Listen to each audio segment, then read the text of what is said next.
So it's basically telling us what happened that night. Of course, it's just I feel like it's just alleged. I don't think it's like I don't know, but I'm gonna read it anyways, and So on the night of the 8th, 17 criminals gathered at a villa where they drugged and injected Menglong. In the early hours of the 8th, you attempted to escape and call the police, but was caught and restrained by them. A related video exists. The villa was the first crime scene. On the 9th, the torture continued. During this time, you may have obtained a USB drive either to bargain for his life or because he discovered its existence. The criminals demanded that he hand over the USB, and it's possible that he swallowed it. They then began hurting him by suspending him upside down. The later screams in the video were clearly cries of agony. After enduring a full day of abuse, by nightfall, he was barely alive and was thrown from the building. This moment was captured by paparazzi. The sixth floor became the second crime scene. On the morning of the 10th, because you had not died from the fall and was still lying on the grass, they dragged him back into the building. Hallway surveillance footage confirms this. They once again threatened him to hand over the video, but he refused. At this point, they summoned a private doctor to cut open his abdomen, and you died during the procedure. A Japanese man then wrapped gauze around his stomach, and on the fifth floor, they dressed him in clean clothes that had been prepared in advance. It was later revealed that the sixth, fifth, fourth, and third floors were all under their control. Afterwards, in the early hours of the morning, they began moving the body in order to stage a fake fall from the building. The fifth floor thus became the third crime scene. At 5:15 a.m. on the 11th, a photo was taken showing Yu's abdomen wrapped in gauze. His broken thigh, unnaturally folded, signs of rigor mortis already present, and bleeding from the head. His first fall had him land head first. To further disfigure him, they smashed his face with stones. I'm sorry, I don't know if I should have said that, but the paparazzi who had been hiding in the shadows immediately leaked the news. The criminals then turned on each other, exposing one another. Now they are trying to release manipulated and generated videos that he was abusing kids. And that concludes the summary that you see going around on every single Menglong post, unfortunately. A lot of this case is alleged, but it seems like a lot of people were around when it happened. Not to mention you have the neighbors that said they heard things too. But, everything is supposedly, unconfirmed right now. So, okay, let's get on with his autopsy, the unofficial. I'm going to give you guys a warning. This topic is sensitive. If you want to click off, I'm totally fine with that. I get it. I have done my best actually to leave out certain words, or switch certain words for other words, so it's not too graphic in nature. So, according to the unofficial autopsy, there were multiple fractures on the left side of his chest, internal bleeding, and damage to his internal organs, such as liver lacerations, scalp trauma, suggesting pulling, a broken nose, and all but one tooth, the bottom missing. Evidence of SA and severe back area tears. And before you guys try to ask if he was gay, he wasn't. He was completely straight. Now, me personally, if I was a gay male, like I'm sure that during sex I'd use some type of lube or something to protect myself down there. There shouldn't be no reason for severe tears down there. But if he was in fact SA, then severe tears down there would definitely make more sense. The report also said that his nails were ripped off and that there was multiple DNA found inside of him. Reports also say that there were multiple bruises in different stages of healing, suggesting that those injuries happened over time and not all at once. There were also mentions of deep pressure marks on his wrists and ankles, which suggests he was restrained. The most shocking was claims of a sedative and a tranquilizing substance were found in his system, which definitely explains why he couldn't fight back or defend himself. So basically, his body showed signs that were not consistent with a single fall from a fifth floor. Are you guys with me? I'm gonna move my keyboard real quickly. I'm like literally reading from a book right now.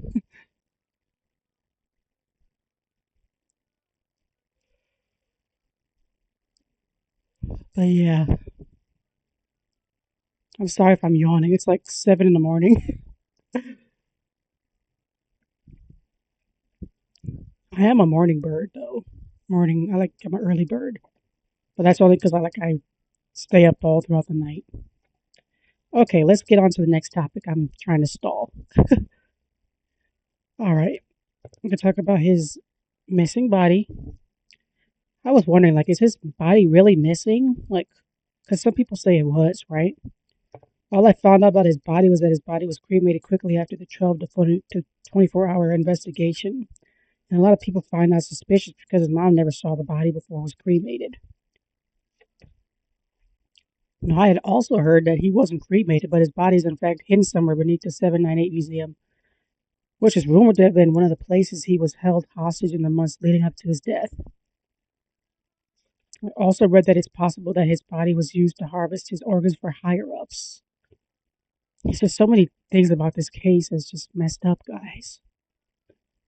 There's no official autopsy, no detailed forensic or autopsy reports have been released by the public, or to the public, excuse me.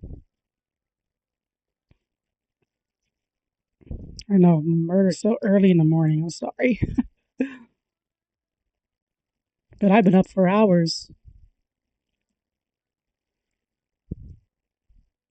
So there's only screenshots of a perforated autopsy report, said to be from the Beijing Shangting Forensic Appraisal Center, which has circulated widely. That was a report I read to you earlier.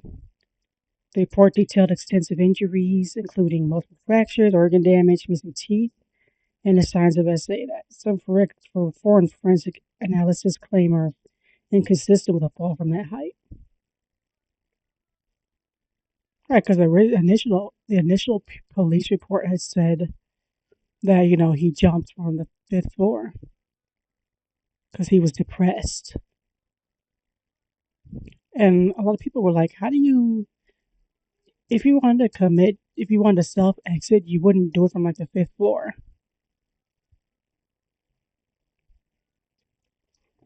Like that's very short a distance. You would go to like the top of the building, not the fifth floor."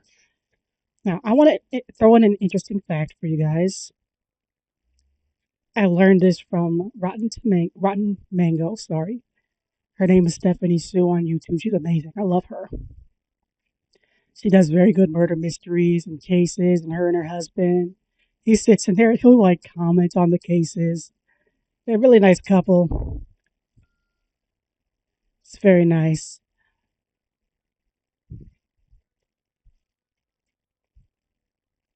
So I want to interject a fact that I want you guys to know that I found out from her. A lot of buildings in China don't have a fourth floor due to a superstition, right? The number four is considered unlucky because the pronunciation of four is very similar to the word for death. So even though he fell from the sixth floor, technically he fell from the fifth floor. Okay, another thing I had a question about was like the location of his body, right? You guys can comment. I can still see the comments, so go ahead and comment. Don't be afraid. It's just an overlay for you, Menglong. I saw the original photo of when he was first found, right? I'm sure we all have by now, right? It wasn't just me, or was his body moved? I know it's been said that he was thrown out the window twice, but I feel like when his body was found, it was placed at the front so that it would be found easily. Like, because if you look at the photo and then the window that he fell out, it was on the right side, not in the center. And you can see his body was like right in the center on the stairs. But the window he fell out of was like located like on my right, on the right.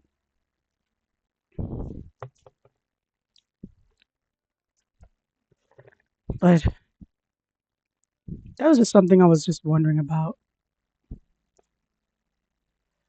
So now these are a few interviews from the residents that live at the Sunshine Shandong residence complex. They really helped me decide that yes, he was in fact, murdered. We'll just use that word because we can't say certain words. This info was also from Rotten Mango, Stephanie Sue. Many neighbors reported hearing screaming and fighting all night long, leading up to Human Long's death. Some people even said that they knew he was at an event, but there was a lot of screaming, which was very unusual for their building. There were also lots of threats being screamed, and then when they wake up the next morning, they heard that the actor died. Like it had to be connected, and so they want justice.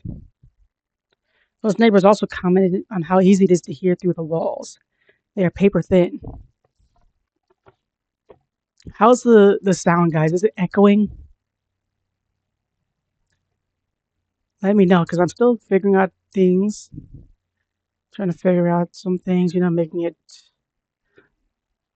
listenable too, because it's streaming to YouTube and Twitch. Twitch is an interesting name for a gaming platform or whatever, ain't it? Twitch. Where did they get that name from?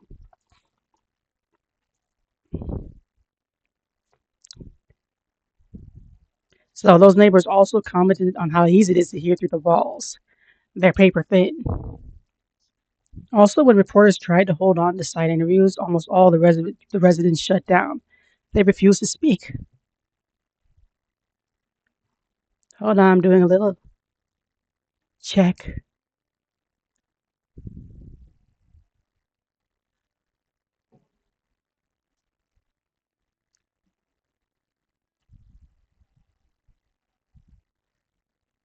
We're checking, we're checking. Today's our checking day. Yes, we're making sure everything's running smoothly. This is like our, what's the word? Our testing week. Making sure everything's running nicely and smoothly.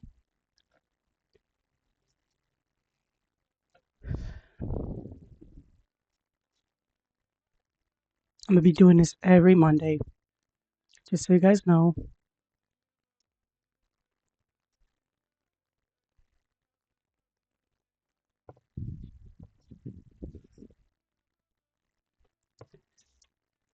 Okay, so getting back to it.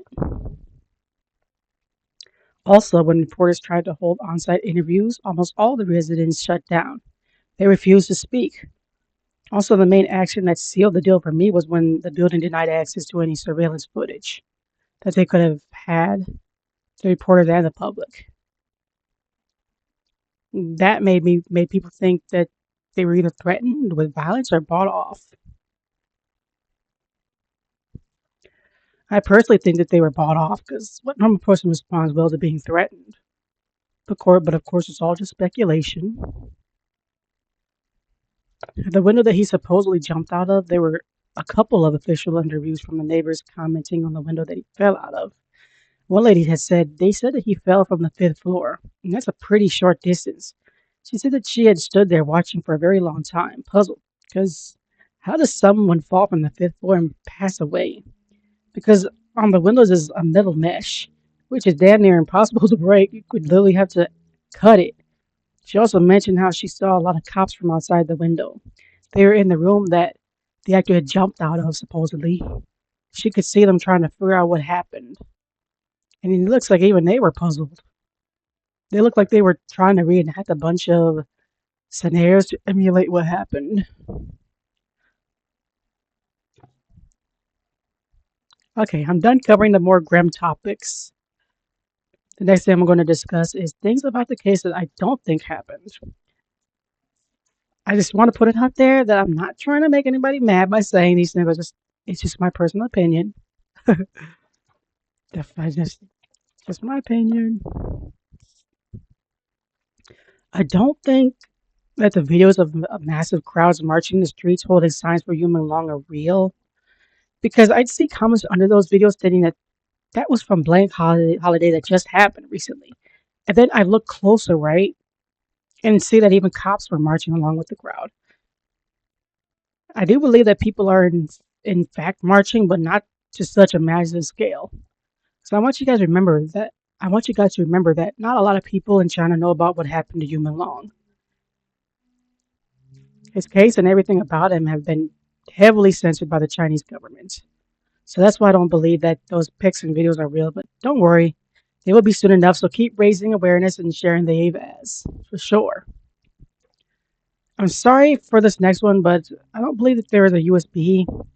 But let me explain why. Because when I thought about it, right, like why on earth would he show up to an event with a device that houses such damning information on it? Like he was supposed to be at a party. Why would the device be there on him? Let me rephrase that. I don't believe he had a USB on him at the time. Another thing, I don't believe he was forced to wear shoes that were too big for him as punishment slash neglect. A lot of idols and actors are made to wear shoes that are a little too big to them for them to protect their feet because they would be walking or standing for long periods of time. Same with traveling, because years ago, guys, like I remember seeing BTS, EXO, and actors from the Entertained, and members of girl groups wearing shoes that were too big for them. And I remember going on the internet and asking why idols wear shoes that are too big, and that was the answer that they gave me. And I just wanted you guys to consider that when you see his shoes, that it's normal for the entertainment industry for people that are in it to wear bigger shoes. Now that's just my personal opinion. I also saw a video of you being, can I say that word, tortured on here? Okay, well, we'll say it. And in it, you could hear him say, Foodie is here to save me, right? Well, guys, I found a video disproving that also. Yimeng Long was on a show, and in one of the clips, I heard him say, "Look, Foolie's here to save me."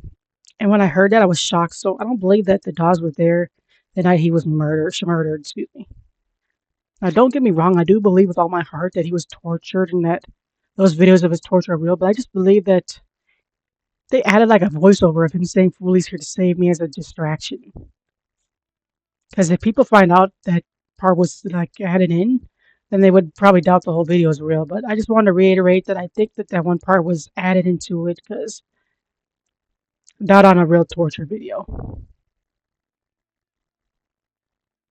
and to like cause doubt on a real torture video.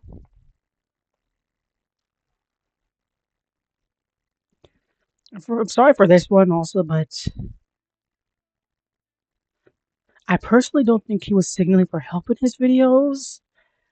I'm sorry, the signaling wasn't very clear to me. To me, it just looked like he was covering his face out of shyness. But of course, that was just me. But that was just me. I'm sorry, but I also don't believe that Ching Song was in that video. He's the one with the red hair. You know that video of Human Long running through the corridors, the building? The poster I typed, you can see his red hair. You can see your Chen Ching Song's red hair. I'm sorry if I'm botching up his name. Well, I'm sorry, I didn't see any red hair in that video.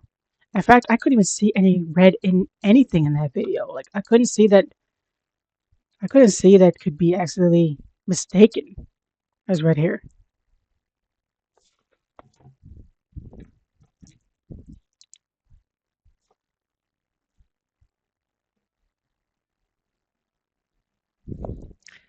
I couldn't see anything that could be accidentally mistaken as a red head of hair. And I can see what ain't there. I'm sorry. Not so you guys personally, like, if you ever see a post related to this case that's trying to convince you that something is happening, but you just aren't seeing or aren't believing that it makes sense, don't try to gaslight yourself into trying to see something or hear something. Because this case needs honesty. Just putting it out there. Another thing I don't believe is that his teeth were missing before that night. There was a video that I saw going around where he was playing in a show, and from the angle the camera was at, you couldn't see his bottom teeth at all. Well, I just wanted to say, don't worry. I watched the full clip, and his bottom teeth do come into view, and he has got some beautiful teeth. But on that note, I want to say that I do feel like some of the videos that have come out are in fact AI generated, but it's used for the intention of illustrating visually what happened during his torture. Like, for example, in a video that's going around, there's a person walking around a dark building, and then all of a sudden you hear Human Long's voice crying, right? Also, the video that I mentioned before where Human Long was saying, Fully is here to save me, but you can hear that same line be said by him in a show. I think they edited his voice in, but just to create a visual. Also, in the video with him crying, you could hear someone call his name, Mung Mung, where according to them, you could hear, but I couldn't hear anything. All I heard was crying. Now, things I do believe happened. I do believe that some people in China are putting his picture up on LED boards, but like I did see a reel with his face on an LED board next to a Godiva chocolate. I think I'm saying that right. Godiva. Let's say a Godiva chocolate store. Now, I did repost that video up to my TikTok. So you guys can go check that out if you want to. Now, I did start to think more on the USB. Like, if Yumin Long did happen to bring up the fact that he had a USB on him that held incriminating evidence against the higher ups, and Fan Chi was there, then it would totally make sense as to why he would shout out, like, spit it out. And that creates motive for him to try and get it from Menglong. And Fan Chi is related to one of the higher ups in the government, allegedly. But if he is, it would definitely be a family over friends type situation.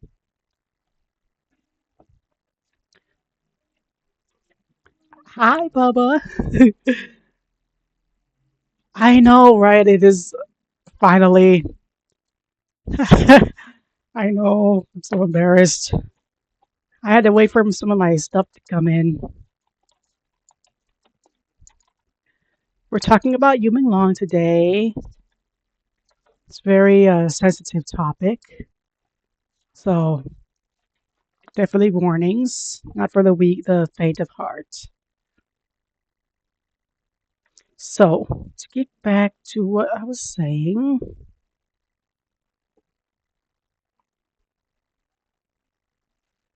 it would definitely be a family over friends type situation. Thanks, Bubba. Today's Menglong Monday. Coming with me for Tea Tuesday, whatever Wednesday, Therapy Thursday, Friday games, Saturday, Sunday games.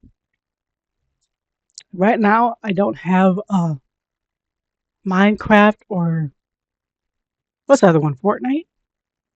But I will as soon as I save up for those. So right now, we're just going to stick with Roblox and I Spy games and card games. But don't worry, I can make it very interesting for you. I know I'm on early in the morning, but technically I've been up all night. So because like I'm a night owl because I like work third shift at my job, right? So my sleep schedule stays the same even on my off days. Because like I work 10 to 7, 10 p.m. to 7 a.m. So I try to keep my same sleep schedule even on my off days. So even though I'm like off today, I've still been up all night. So if I start to yawn, I'm sorry. I'm trying not to.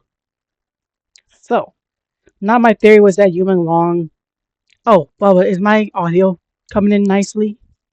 It's not echoing or nothing, repeating itself. So let me know how it's sounding. My theory was that Yuman Long confided in Feng Shiqi about the USB, but Feng Shiqi was already greasing the bad guy's palms. I also read that him and a few other the people that were bribed to keep tabs on you. Yeah, I heard that. Like I heard that him and a few other people were bribed to keep tabs on him. I'm sorry, I don't remember the details. There are a lot of theories and information swirling around about this case, but to bring it back to my original point, the next question I would have is why did Human Long choose to bring such a device with him? And why reveal it then and there? Awesome, thanks, Bubba. Now, theory incoming. Maybe it was because he thought Fan Shichi was his best friend. Yeah, even your best friends can betray you. I will be talking about that on Tea Tuesday. I have like a lot of. It'd be nice to talk to somebody and get their advice and opinions on what I can do in my life right now. Dealing with the ex best friends that like to stab you in the back. But getting back to Hugh Menglong, that's a story for a different time. But of course, everything's just speculation about his case for now, or at least according to the government, it is.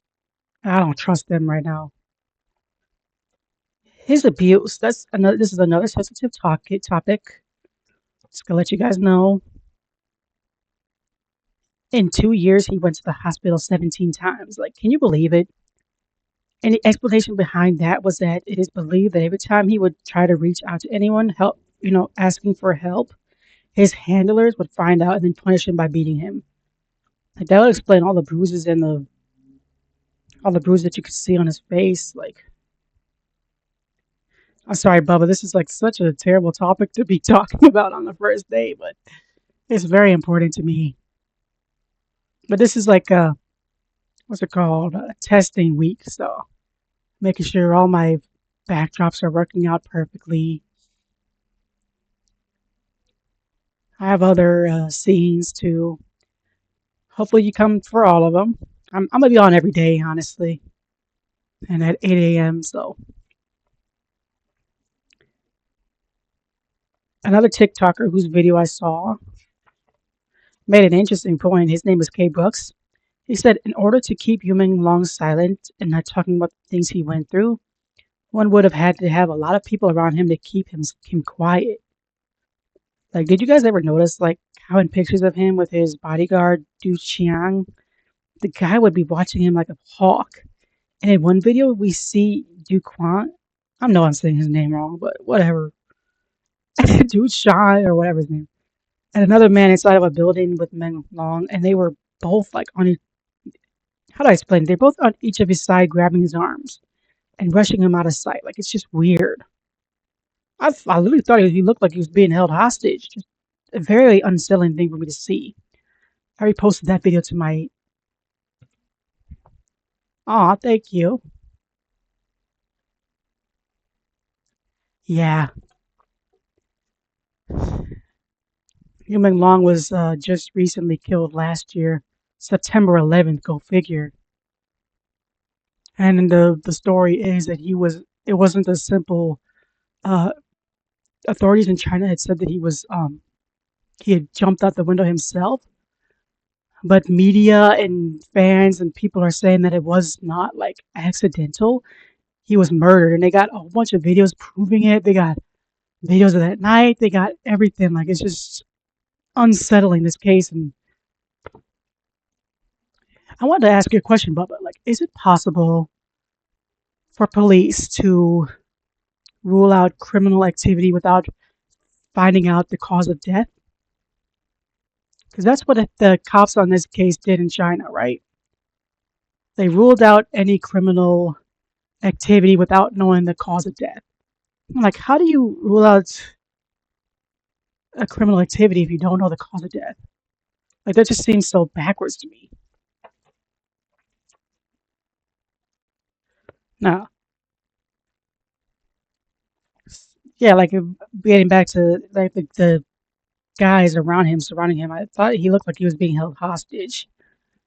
And K. Brooks said that you'd have to have everyone in his immediate circle in on it. Do you guys remember Assistant Duke Dapeng? Well, he was Human Long's manager before Duke Chang came along. Those two were close. And that's not alleged, that's actual facts. Well, Menlong's company replaced Dupang with Du Chang. Now, I don't know how long he has been. I don't know how long he had been Yu Menlong's manager, but myself speculate that it was around the time Dupeng was let go slash replaced, which hasn't been specified. I looked and researched, but nothing came up. Ah, if they don't have probable cause, they can only rule suicide if they don't have any other suspects. Or they got, oh, for sure, everybody thinks they got bought out. There were 17 suspects there that witnessed that his murder that night or whatever happened to him that night. This case is very deep, but he went to a party that night and there were 17 people there and they all had seen him the night he, died.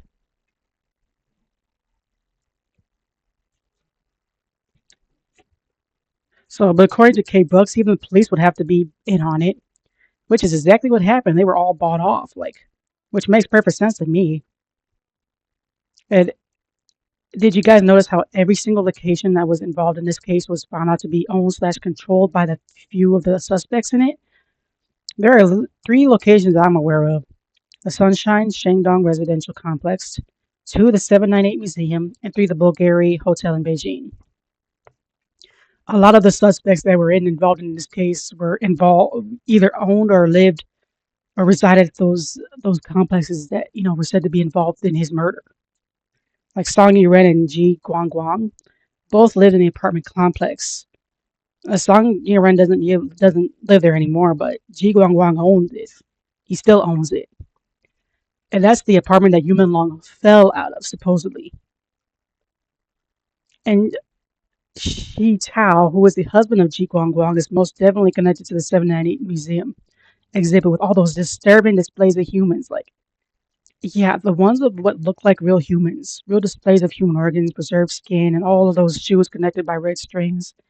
And the red strings for symbolizing fate. You can look it up. It's weird. It's ugh. Now, I just want to inform you guys that there are museums out there like the 798 Museum that do have dead bodies displayed, but it's not to be disrespectful. It's at the request of the deceased family members. It's a way to keep them alive, so they might display artifacts from the deceased or, items. Those museums can be used for educational purposes or just contemporary art. But I gotta say, when I saw the photos from the 798 Museum, I found that some of the bodies weren't displayed respectfully. It was weird and scared me. I'm not gonna just explain it on here because I might get kicked off with it. You guys could look up the pictures. It was weird. It was just weird and crossed the line.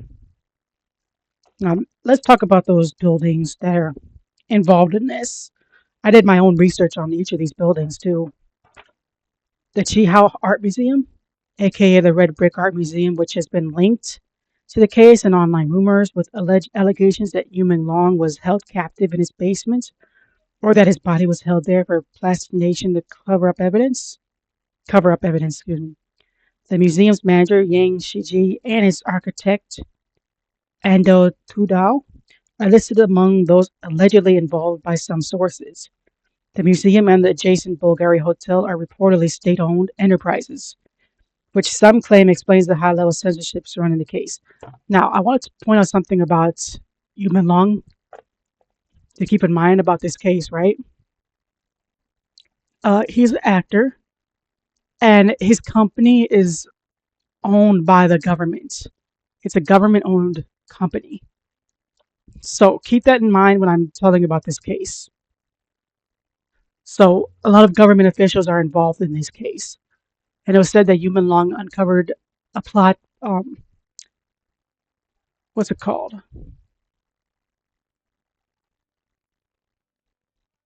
Money laundering. He uncovered money laundering by the higher ups in the company, which are actually higher ups in the government because it's government owned. Keep that in mind. So that explains the censorship. A lot of those higher ups in the government, they can control the media. You know how China has heavy censorship laws.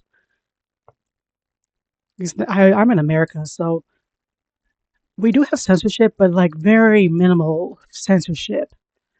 And our government doesn't control that much. But in China, they control everything. I'm going to get into all of that. I'm getting a little ahead of myself. I'm sorry. Now, let's talk about the Bulgari Hotel in Beijing. This hotel is located next to the Chihao Art Museum and is rumored to be connected by underground tunnels to the museum. It temporarily closed after the incident, which fueled speculation of evidence destruction. My own findings after I researched the 798 Museum and found all those pictures, I decided to do a search on one of those photos. And guys, what I found may in fact shock you. When I did an image search, I saw the Las Vegas Human Science Museum pop up.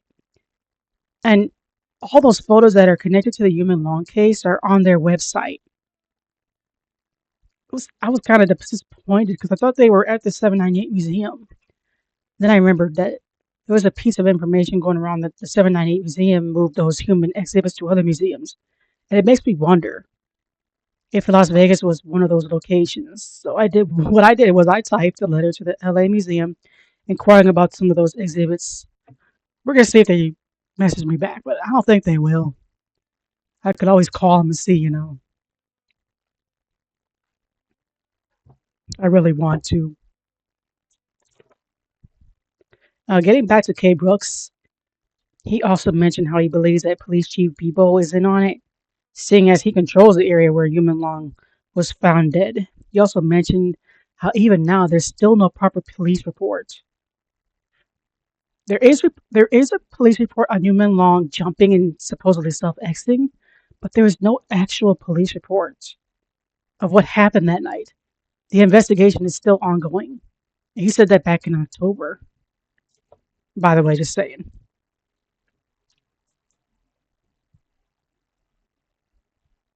Physical and emotional torture. Allegations suggest he was subjected to various forms of physical abuse and emotional violation, including beating, humiliation, and threats. He reportedly feared for his life and lived on plain food, suspecting his food might be tainted.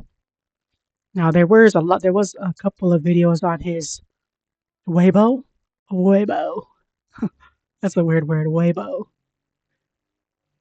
I showed him like eating food or whatever, and it just like it looked like it was literally like water and like I don't know what they eat in China. I'm sorry. It didn't look like soup. It just looked like water. He's boiling like potatoes and some stuff in it. Like it just did not look like it was meant to fill him. He, another. Hold on 1 second.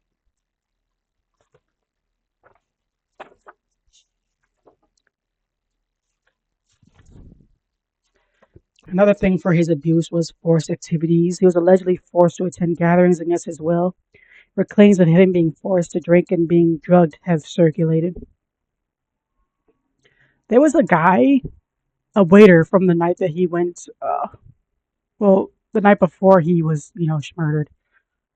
He said he saw his bodyguard slipping something into his drink, right? And then the bodyguard, when he saw that he saw him, he pulled him to the side and had said something along the lines of, "If you say anything to him, you're dead." And it was said that the waiter said he quit then and there. I'm just like, oh my gosh, man. And you gotta remember, like in China, in terms of like weapons, you only the government is allowed to have weapons. The citizens don't have weapons. Like here in America, we could easily get a hold of a weapon if we wanted to. We could, go. Just granted, we go through the right channels and the right, steps to get a weapon. But they can't do that over in China. Like it's just not something that people have, and it's like so unfortunate. Like you can't do nothing against them.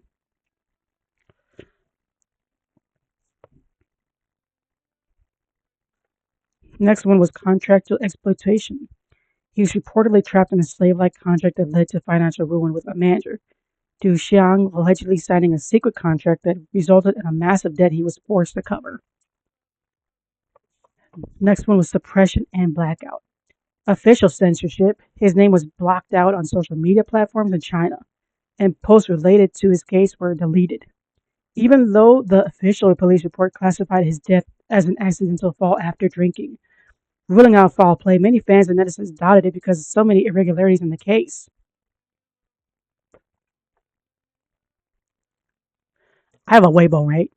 And I can't even mention his name on it. Like I can't even ask questions. I can't even post a picture of him.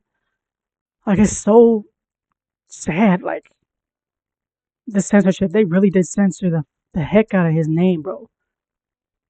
And it said that you can't even mention the name fish because you, Menglong, the name used to symbolize stands for fish in excuse me, Chinese, not Japanese, Chinese. It stands for fish or little fish, or something like that. So yeah, like I couldn't even. My account got banned twice. It got restricted twice. But I don't care. Like I'll still say his name, and every time I get unbanned, I just make another post for him. The next thing is silencing of family and witnesses. His family was reportedly silenced, and his mother lost contact after traveling to Beijing for funeral preparations, sparking fears she was also being suppressed by powerful forces. The next one was media blackout. Chinese state media maintained silence on the specifics of the case, and his name was reportedly restricted on major online networks in the country. Last one is the March 25th, 2021 incident. I know we are all probably have heard about this or seen it by now, but it was an incident where Yuman Long was walking the red carpet at either an event or award ceremony. But when he got up to the place where he was to get his picture taken, the light suddenly shut off on him. This the incident is widely circulated online and often cited by fans as a deliberate act of humiliation or a warning by powerful figures in China's entertainment industry. In the context of the industry, turning off the lights during a celebrity's appearance is an alleged practice to signify that the person should not be exposed or promoted. I would hate to have to be under a government owned company in China, bro. Like, no. And can I say that even if all of this is alleged, a picture is worth 1,000 words. Like, you can see the bruises on him, you can see his whole countenance and personality change. Even if he doesn't say it, you can see he isn't happy, that his company wasn't feeding him a lot. His clothes looked poor, his apartment was much poorer than for an actor of his caliber. I mean, of course, some people are just naturally modest, but his place was just poor, and he was like a famous actor too. So like like you could just see it. People don't have to say they're being tortured or abused. You can see it. Now, some side notes before we continue. If the building refused access to surveillance footage, then that surveillance footage is as good as gone. Like, it's definitely deleted. The only evidence left from the Sunshine Shandong residence would be in the hands of the neighbors that happened to record what happened that night. It would be on their phones or devices. Now, what I would suggest to the people that do have evidence still, keep it hush hush. Like, back it up to multiple devices. Never give away the original copy. Also, try to get a copy of the evidence to Zhang Yusha. My source for that is actually a TikToker named Liana. Doing my own research, I found out that he is the first ranked vice chairman of China's Central Military Commission, making him the second most powerful military official after its chairman, President Xi Jinping. While he is the leading figure in the military, the ultimate authority lies with Xi Jinping.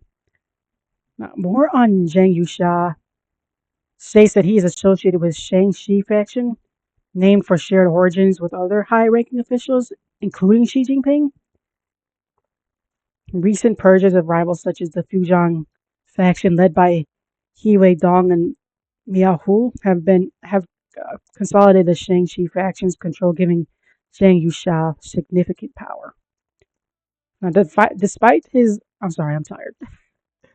Despite his official position and shared regional ties with Xi, there was ongoing speculation among Chinese observers about a potential power struggle or significant political tension between Jiang and Xi, with some reports even suggesting that military power has shifted away from Xi and towards Jiang in late 2025. Yeah, everything kind of blew up in his face after, like, Yuman Long. And after it was found that he might be involved with that. Now, that being said, I want to tell you about the thought that I had. Now, I know Liana had said to reach out to Zhang Yusha, but I don't think we should.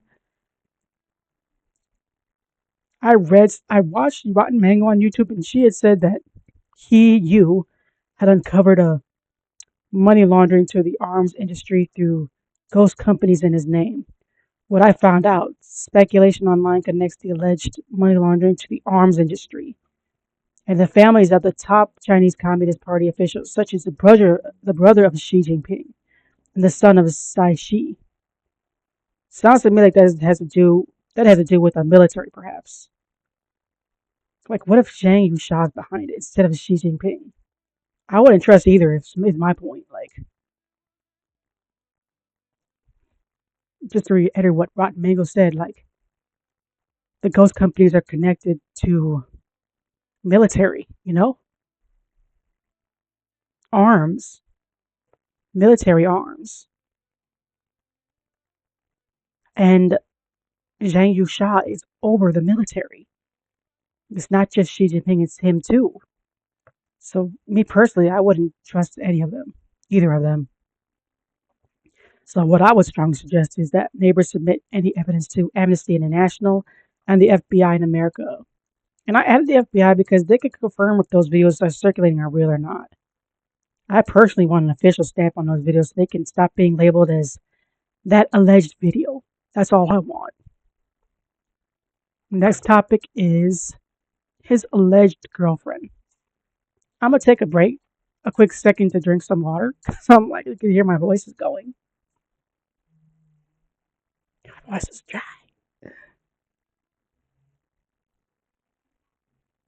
It's so dry.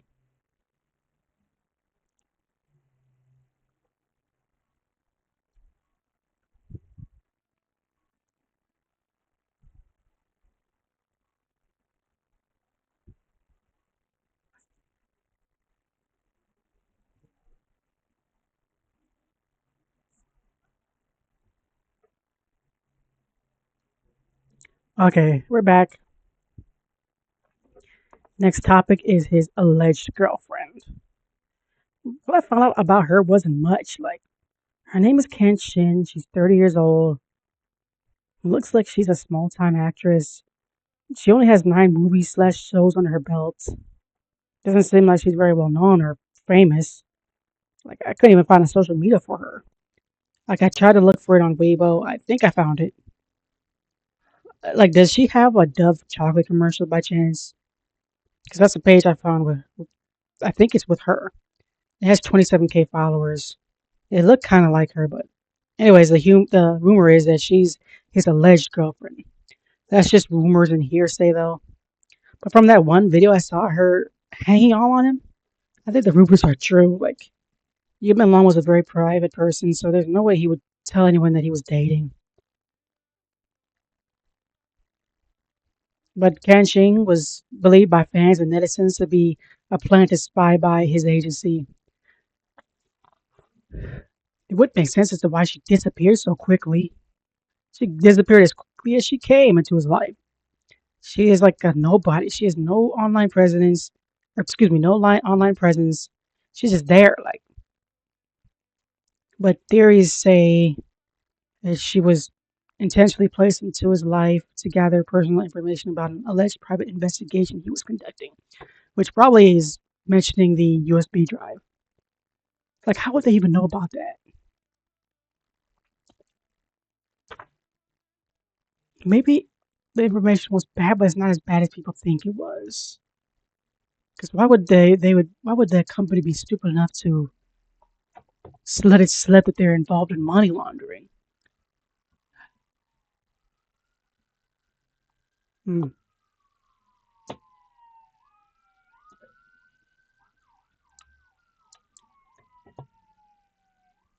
Hmm. One more second.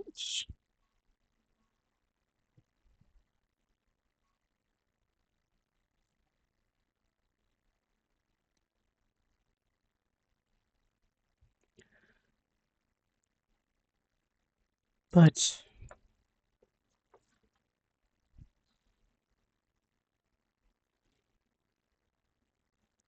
Fans recently noticed the latest social media post involving Shin and producer Ching Song. I'm sorry if I'm messing up these names. Reports show that Chang had written about him and Can planning to go to a show and dinner the day right after Yu's death, but people noticed the post was deleted just hours later. That's suspicious to me. I can see the audio mixers like just shooting up. Am I loud? I'm sorry. I'm not a quiet person. Now, the next topic I really want to discuss, which I'm happy about, is his contract. This is official, too. He was signed with TNU Media, which has been notoriously known for, in my opinion, to have deaths in the company. Mysterious deaths. I'm going to get into those deaths later. They were also said to have slave like terms in their contracts. And wait till you hear what those terms are like. One, there's restrictive clauses. Hold on, let me adjust.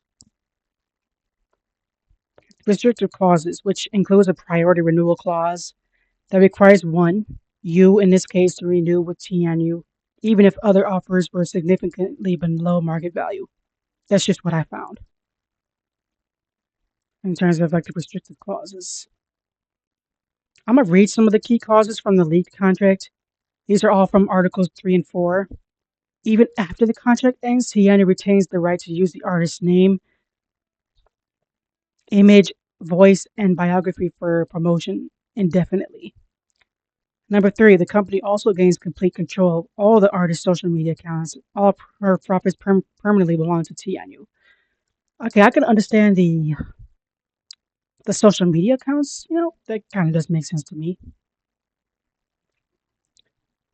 But the profits permanently belonging to TNU, like I don't know how I feel about that one. But let's move along. Also, TNU has the right to monitor every single activity of the artist. 5, any hidden or misreported income results in a penalty of 3 times the highest monthly income.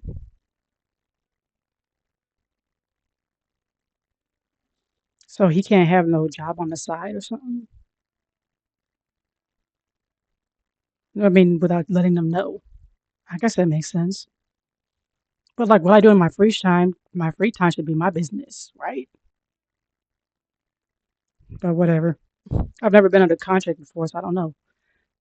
But it also say that the artist must obey every work arrangement, paid or unpaid. Oh heck no, you just lost me with that one. No, I ain't going out of nowhere if I'm not getting paid. I'm sorry. Like no. It's like paid or unpaid without question. Let's not forget 7, the revenue split. 70% goes to TNU Media, 30% goes to the artist. Like what? That is just so unfair. Like that's just not right. Like no. Last one was the punishment clause. A financial death sentence basically. If the artist terminates the contract or TU Media does so citing faults, the penalties are devastating. The formula: the artist's highest monthly income times 12, times the years remaining on the contract, times the project compensation amount, and this total must be paid in full immediately.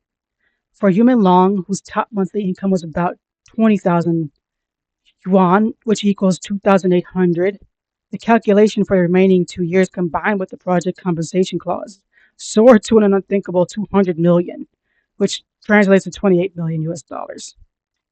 That's all reported by TNU Media's uh, ex-Brave female executive Chi Lili, who once worked at TNU. She was the one who leaked a copy of its terrifying contract before she was allegedly hunted down by the company for defending you. We haven't heard nothing from her since then. So far we have restricted clauses, high penalty fees, and severe control of the artist. There was also mentions of managerial misconduct. That was the one I mentioned before about Dugong. I don't know how accurate this next bit of information is, but I read that his manager, Dugong, reportedly signed an advanced distribution contract worth over 2.5 million won behind Yu Menglong's back. And it forced the actor to cover the resulting debt, which also led to alleged abuse. Of course, that info is alleged, but just bits and pieces that I'm picking up along the way that have to pertain to this case. This was a lot of talking. Celebrities in China are treated a lot differently by their government than a celebrity in any other country. For comparison purposes, I'll make comparisons between American celebrities and Chinese celebrities. Now, I found quite a few comparisons actually, but I'll just summarize what I found.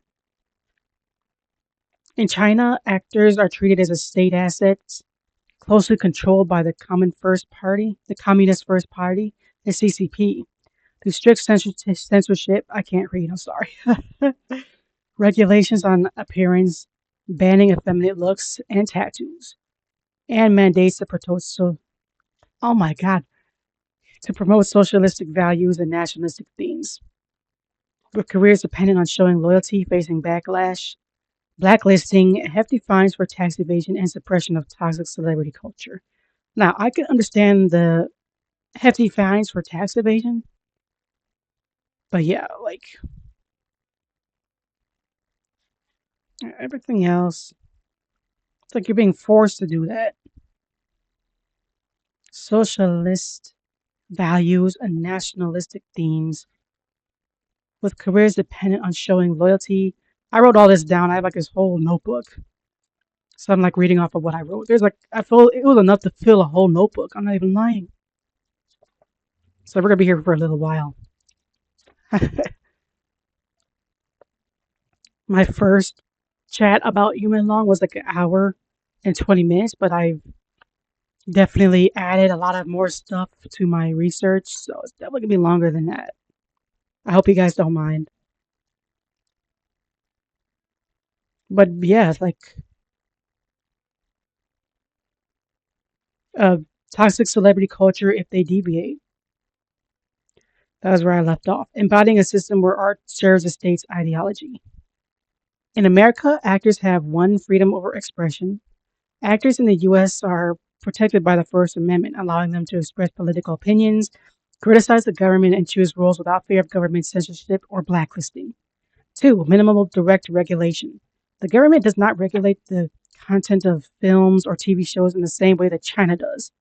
Content is generally rated by a civilian organization, the Motion Picture Association, which is the MPAA, and the government's role is mostly limited to enforcing standard labor laws, example, child labor laws / AI usage consent. Three, soft power influence. U.S. government agencies U.S. government agencies such as the military may collaborate with filmmakers to influence public opinion policy, but this is a form of soft power rather than mandatory regulation or censorship. Industry specific issues. Issues like AI usage, copyright, and the right of publicity are matters of entertainment law and contract negotiations between actors, often through unions like SAG/AFTRA, and private studios, not government imposed moral or political mandates. So you see the difference? One is forced, one is not. One's mandatory, the other one's not. Like, there's no freedom there. And of course, a lot of people want to be, they want more out of life, especially in, probably in China. Where, let me think a little bit for a little bit here. Because I know in America, we do have rich and poor and like middle class, right? But in like, I feel like in China, now correct me if I'm wrong, they don't have a middle class. They just have like the rich and then the poor. And there's no way for the poor people to like, get rich unless they go to like, government agencies or whatever. Like they do like acting or police work or do different things, and by then they have to swear to the CCP. I did a little bit of research about that later in my report, but we're gonna get back to that later. So back to his contract. Another downside to his contract was that it could force him to miss opportunities to get signed with other companies. Yang Mi, who was in the leading role in Eternal Love, attempted to sign Human Long to her own agency with a much better offer, example, a 50% profit split, and guaranteed leading roles. But Tian Media used its priority renewal rights to block the move. So apparently, as soon as she tried to sign him, they allegedly invoked their priority renewal clause, which effectively bound him to the company. Like I had to do a little bit of bad math for this next part. LOL. If his original contract started in 2013 and it lasted for 8 years, it would have ended in 2021. It's 2025 when he passed. They probably would have tried to keep him for like another 4 years because he starred in Eternal Love in 2017, and the show had 3 seasons. It aired from 2017 to 2021. He should have been free from his contract by then. And he would have been free to have him. He would have been free to sign up with the Yang Me's company. Actually, in reality, she wasn't the only one that wanted to sign him. Like multiple parties wanted to sign him, but his agency refused. A very famous Taiwanese host, rumored to be Tao Jingying, reportedly attempted to sign him, but the effort was not successful. Yang Mi's team was said to have visited Beijing 3 times in an attempt to recruit Yang Melong into her company. I read that she had the first to she had offered to buy out his contract, but the priority renewal clause stopped her. It's 2026 now. I've been through a lot of K-pop groups and learned about contract lengths along the way. Actor contracts are said to be different in terms of length in of the contract. Excuse me. I recently found out something interesting. K-pop idol contracts differ significantly from Chinese actor contracts. Like K-pop often features long-term, highly restrictive 7-year or longer deals with training, debut, repayment, while Chinese actor contracts tend to be more project-based or shorter term, focusing on specific drama/film roles, though both can be influenced by company power and local regulations, with Chinese deals sometimes seeing longer exclusive commitments, 10 plus years, but less focus on the training repayment. Some major stars or specific agencies might sign artists for 10 plus years of exclusivity, but this is less tied to trainee debut, or less tied to trainee debt. I've also noticed that the minimum is 5 years for K-pop idols, but some are 7 to 10 years. Like I personally feel like those longer contracts are given to the younger trainees, and it makes sense. Like they're younger, they need more time to start up their career or whatever, more time to pay back their debts. So the longer contracts make more sense to me in terms of like K-pop idols.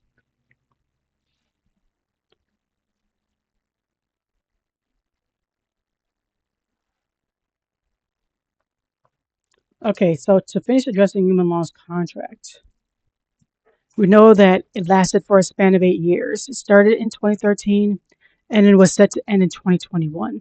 TNA Media then invoked their priority renewal clause. I asked Google how long of an extension would TNU Media renewal clause provide.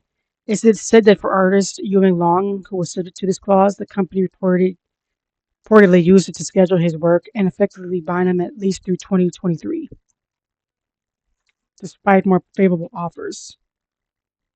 So, really, the duration of this extension appears to have been at the company's discretion. So, they could keep him for as long as they really wanted to. I'm sorry, guys, the contract length for his original contract keeps changing.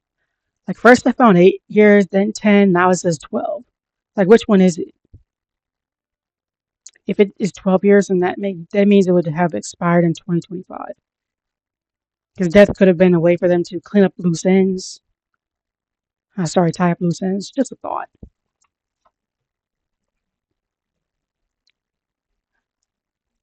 We are an hour in.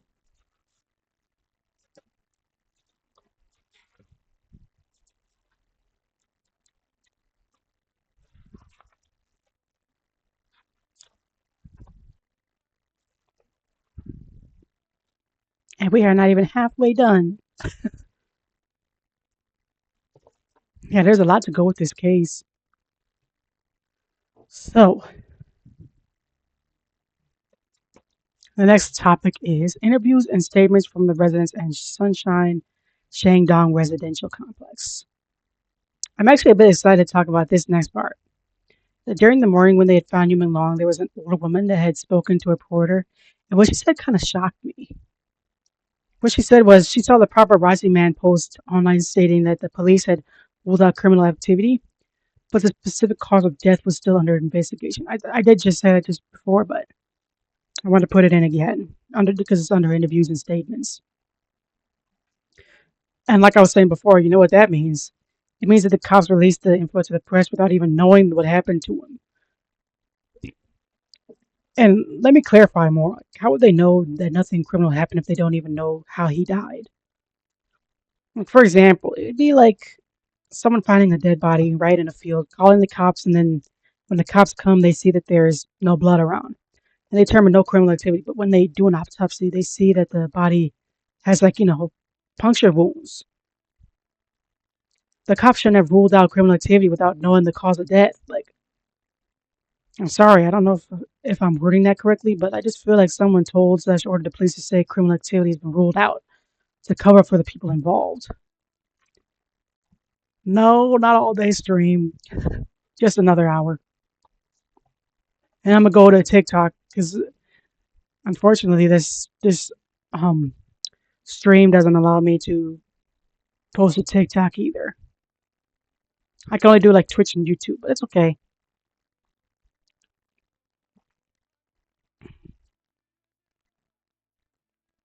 That would be nice to all day stream though, but that's a lot of talking. I'd rather do like all day streams for like game playing because that I can do.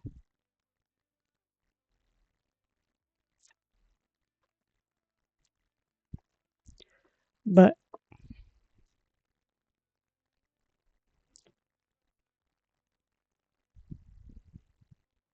and let me point out that that lady had said that well before anyone could possibly threaten her. And she had said that she had said that while the cops were still looking into it, like about an hour in. The woman also said she had noticed a bunch of cops inside the apartment, the unit that Yuman Long had supposedly jumped out of. She could see the cops from the window as she stood below. She noticed that they were moving around a lot, like they were trying to reenact what they thought could have happened to Menglong. It's as if they were trying to simulate a motion, like what was the most plausible motion and what could have happened. Like they were stumped. Like they were very puzzled. Like I had explained how a lot of residents have recorded videos of them showing their windows and how incredibly hard it would be for someone to accidentally fall out. There was metal mesh on all of their windows. Like you would need a knife to cut it. Okay, when yes, when games would make it fly by. I can't wait to play those serious games though. I can't wait to play Roblox. I also can't wait to play. I really want to play Minecraft and Fortnite because those games look so cool. But I would actually need to invest in a PC first, like, because my little computer, like, she's great, but she just doesn't have that much, storage. That's why I'm sticking to those little games until I save up enough money to buy a good PC. And then I would. There's only two things I need on my list, my wish list for a gamer. There's two, one PC, two monitors because I want two monitors, and then the next one would be like the gamer chair, and then that's it. That'd be the ideal setup for me because I already have the nice keyboard. I already have the Logitech cam. I got the headset and the wireless keyboard and mouse. But that's would make my setup very nice and definitely a more comfortable chair because like this chair right now that I have is not so comfortable for sitting for long periods of time. Not to complain, but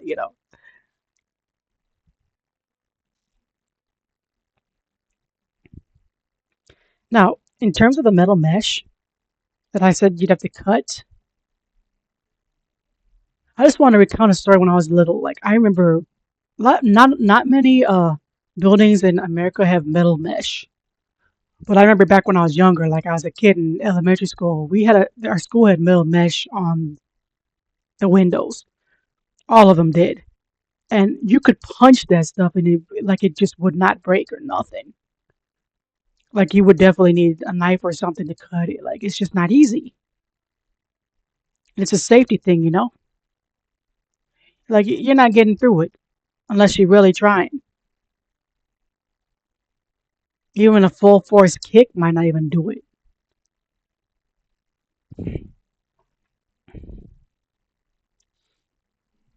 Now, in a separate interview, a woman who lives there stated, "Even if I have a friend and he was drunk, I wouldn't worry about him falling because the window is high enough, the screen is strong enough." That just tells you, like, yeah, this screen you're not gonna get through it.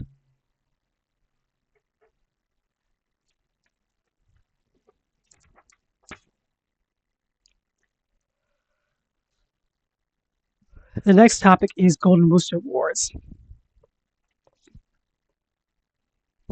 Now, this one I really love this. What happened at the Golden Rooster Awards? Um, netizens, I did see a post about netizens flooding the Golden Rooster Awards with questions about Human Long. I just love that for them. Like they flooded the live stream comment sections of the 38th China Golden Rooster Awards with messages demanding answers and justice for the late actor Human Long. This happened in November of 2025.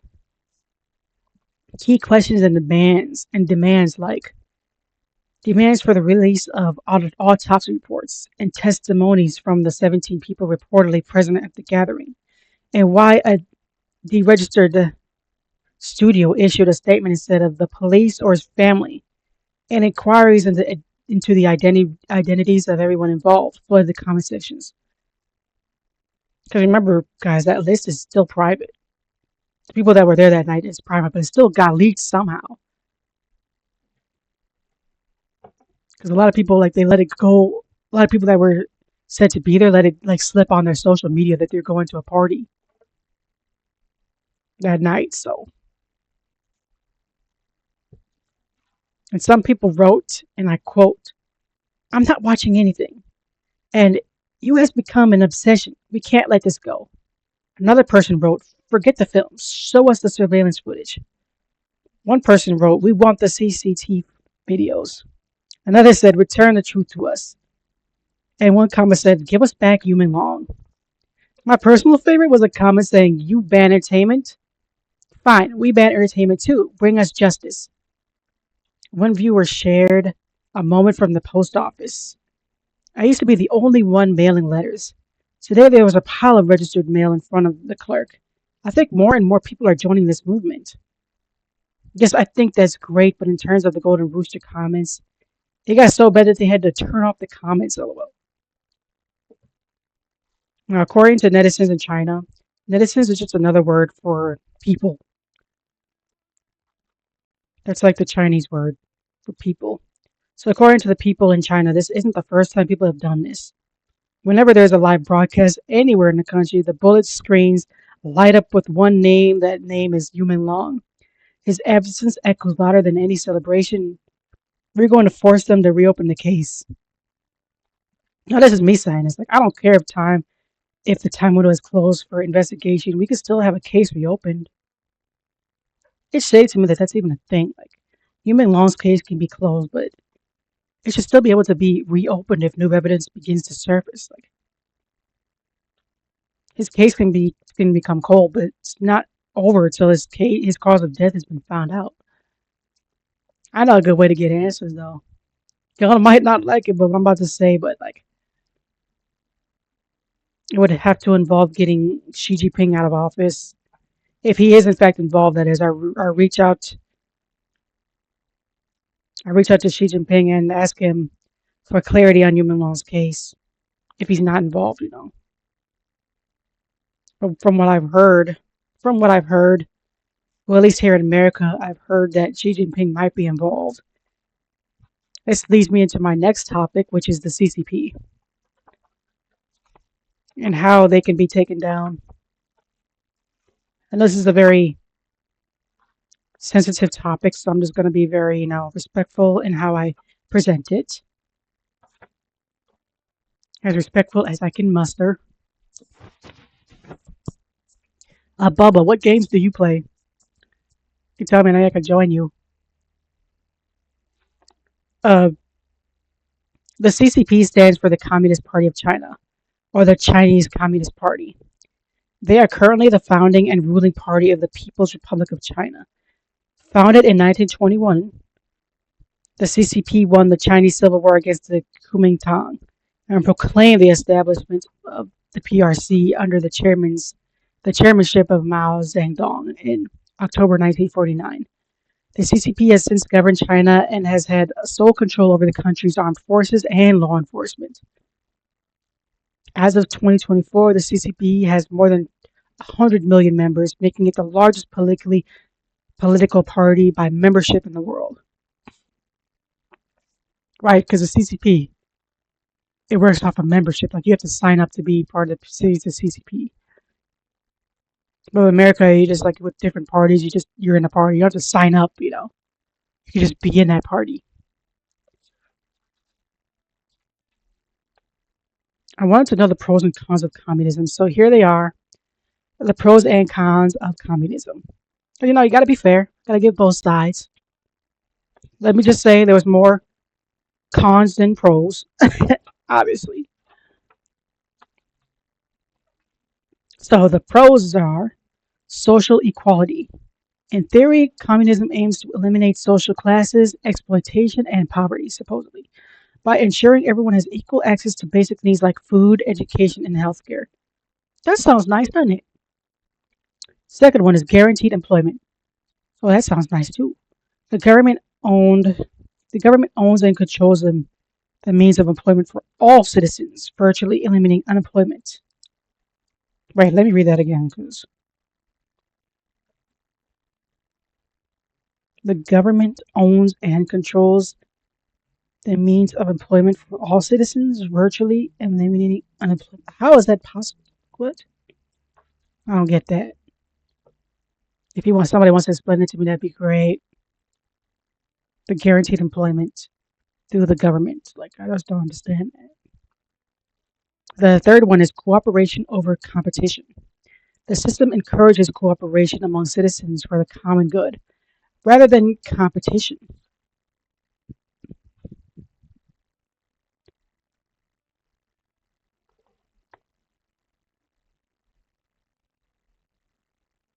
I would have a bunch of action and adventure survival games. Ooh, I do like action games. If I was to play action, it would be like horror games. Like I really like those jump scare games because I love horror. I really want to try FNAF, Out of Sight, and then Little Nightmares, and then what's that other one? Inside. Oh my gosh, I really want to try those games. But those are more of a PC game, so I'd have to wait. I'm very limited in the games I can play because of my system right now. She's nice, but I just want to upgrade at some point, and I can really get to going. So cooperation over competition. The system encourages cooperation among citizens for the common good, rather than competition, which theoretically reduces social disharmony and crime rates. I'm okay. I'm sorry, but that doesn't make any sense to me. Can y'all please explain that to me too? Like, I just don't understand it. Last pro that I found was efficient resource distribution. Distribution. In theory, centralized planning allows for the state to rapidly mobilize resources to meet critical social goals and needs, especially in times of crisis, as it overrides individual self interest for the collective welfare. Okay, that sounds normal.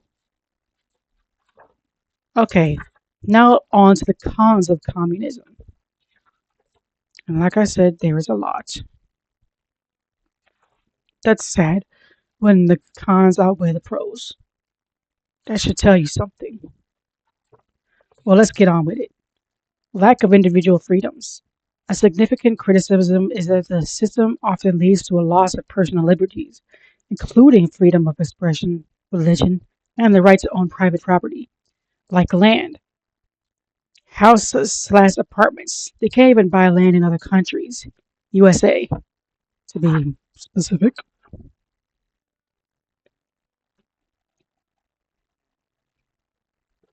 So they can't own. I think houses and apartments they can own. I got to redo some research on that part. See. So the next one was economic inefficiency and shortages. Without a free market and the price signals of supply and demand, central planners struggle to gather accurate, up-to-date information on consumer needs, leading to frequent shortages of consumer goods, long lines, and surpluses of other unwanted products.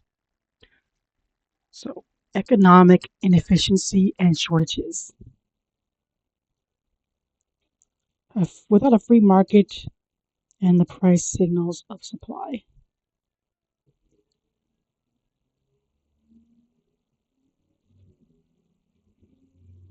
Huh. The next point was lack of innovation and motivation. The absence of competition and personal profit motives can stifle innovation and individual initiative. Workers may lack the incentive to work harder or smarter if everyone is paid the same, regardless of effort. Yes, I can totally see that. I have never had that problem though. Like,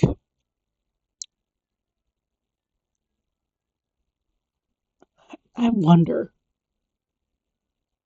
It kind of makes me wonder, like, is everybody paid the same wage in China? Like, is everybody paid like 16 an hour? Is there no different pay grades? I'll have to look that up because I don't even know. You've never tried Little Nightmares? I have watched the full walkthroughs on YouTube in my boredom time, my spare time. I love watching walkthroughs. I will definitely watch those.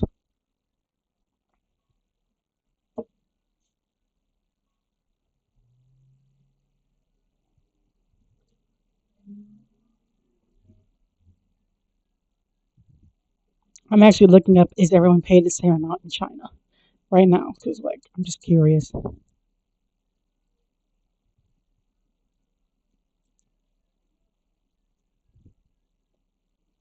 Okay, the short answer is no.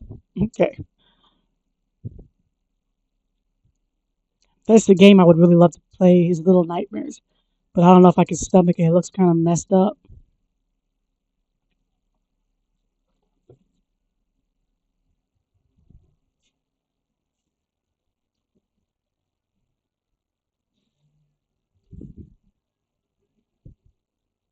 Okay, authoritarianism and tyranny. Historically, attempts to implement communism have often resulted in one-party authoritarian regimes that use repression, censorship, and force to maintain control, leading to a significant devaluation of human life and liberty. The next one was poor standards of living. While income inequality may be low, the overall standard of living is often also low, with citizens having limited choices and poor quality housing and goods. Thanks for staying, Bubba. It means a lot to me. Now, I did watch the full lore on FNAF, man. Oh, there was a guy he legit had a 24-hour video, and I watched the whole thing. It took me at least a good week, though, but I sat through the whole thing and watched it. There was so much lore because there's so many side games, too.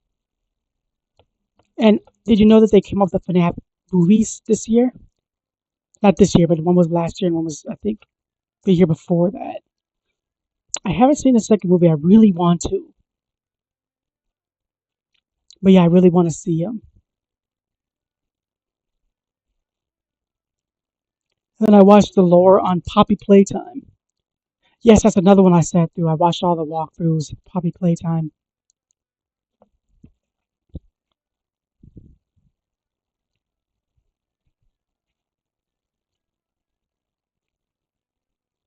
So the authoritarianism and tyranny. I'll need to read that again. Like historically, attempts to implement communism have often resulted in one-party authoritarian regimes that use repression, censorship, and forced to maintain control, leading to a significant devaluation of human life and liberty. Yeah, that's the main one that I've known communism to be known for. Tyranny and authoritarianism, which is not good. Next one was poor standards of living. While income inequality may be low, the overall standard of living is often also low, with citizens having limited choices and poor quality housing and goods. And also mass casualties. Historical estimates from the 20th century suggest that communist regimes have been responsible for a significant number of deaths, often through man-made famines, forced labor camps, and political purges. Man-made famines? Oh, I would love Poppy Playtime to have a movie. Oh, it's gotta have mommy long legs in there. She's like my favorite creep monster. And what's the pink fuzzy wuzzy? I know there's Huggy Wuggy, and then there's the pink one. What was her name? Do you remember her name?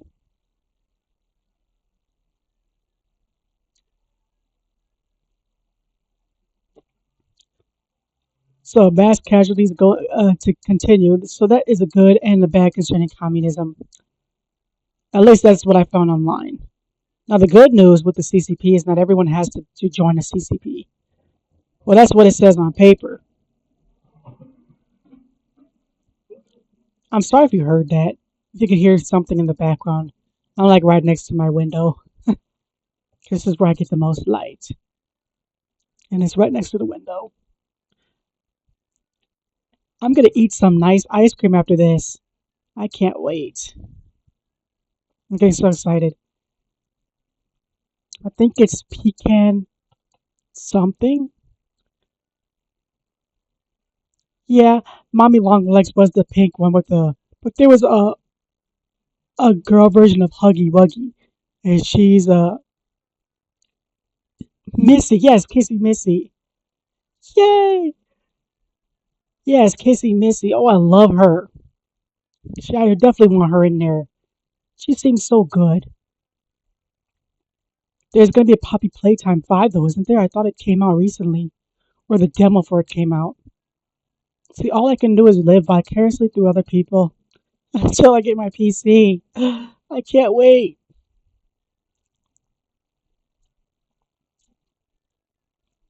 Hey, we've been doing this for an hour and 27 minutes. This is great. I still got a lot left to talk about. I'm happy that my research is like coming up to more than an hour because I really wanted it to be like a long, report so I could, have something to talk about for a long while. So I did a lot of research. I do plan to add more to it as soon as I find more things to talk about. But for now, I think I've done enough research. I know I have because like my hands started to hurt while I was writing all this down.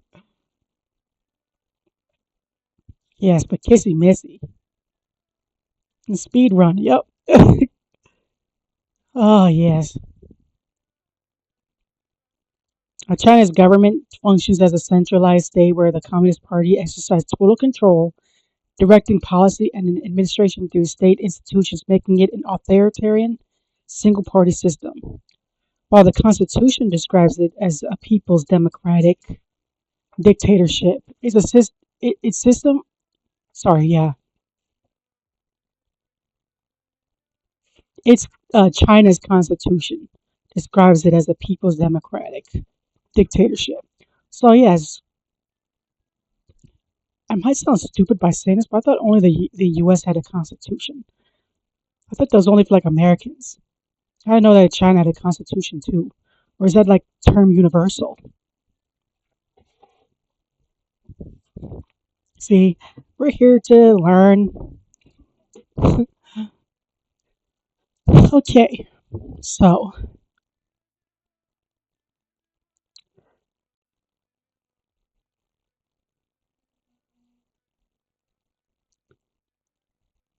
its system operates under lenient principles, with the CCP directing the state apparatus, including the legislature, National People's Congress, and the state council, basically.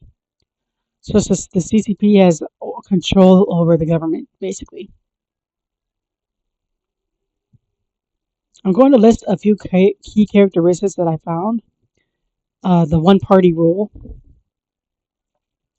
The one party rule is the CPC, not elected by the populace, directs all state organs from the military to the courts, ensuring party supremacy.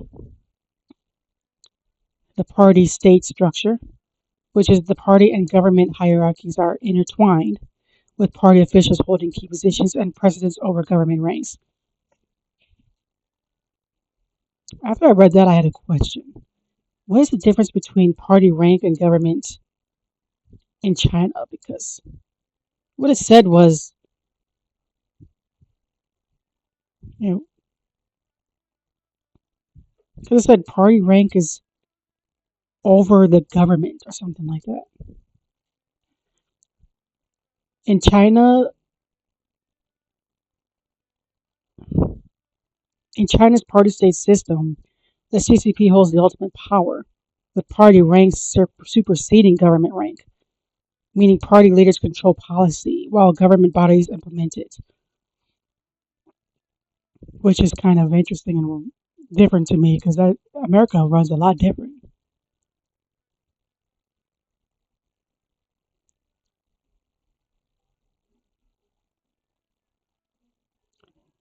So basically, from what I'm saying, is the party decides policy, controls personnel, and provides overall leadership. And the government implements policy and administers the state, and it administers it to the state. Oh, I cannot speak. Makes sense to me, but the only thing missing would be the people's wants and feedback.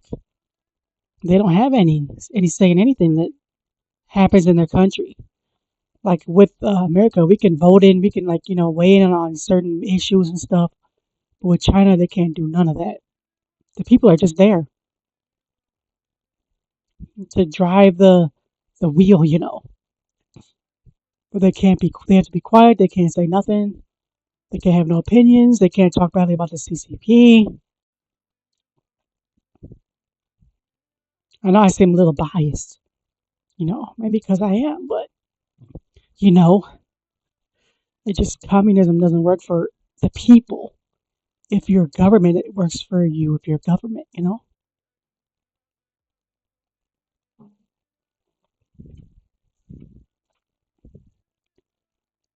Wouldn't that kind of be like, say, for example, you go into work and you see that your boss had a new way of doing things because in his mind, he thinks it'll work out better. Like, he thinks it'll work out better that way, but he doesn't consult with his employees to see if his idea would in fact work. And because he didn't ask their opinion, his idea crashes and burns. Yeah,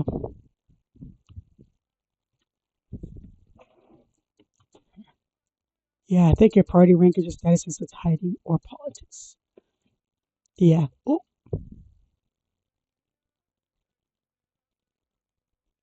not me accidentally like almost hitting the X button. Oh my goodness, it would have shut down the whole V Live. Ah, let me move this mouse away from me. Right, because in China the party rank is over the government rank, and I was like, what's the difference between the party rank and the government? Because in America, isn't it like all that things? Those things are like two in one. Like we don't put much weight on the party. Like our party isn't the party like Republican, Democrat, middle or something like that. But it's different for like America. That's what I was trying to figure out with the research with the CCP.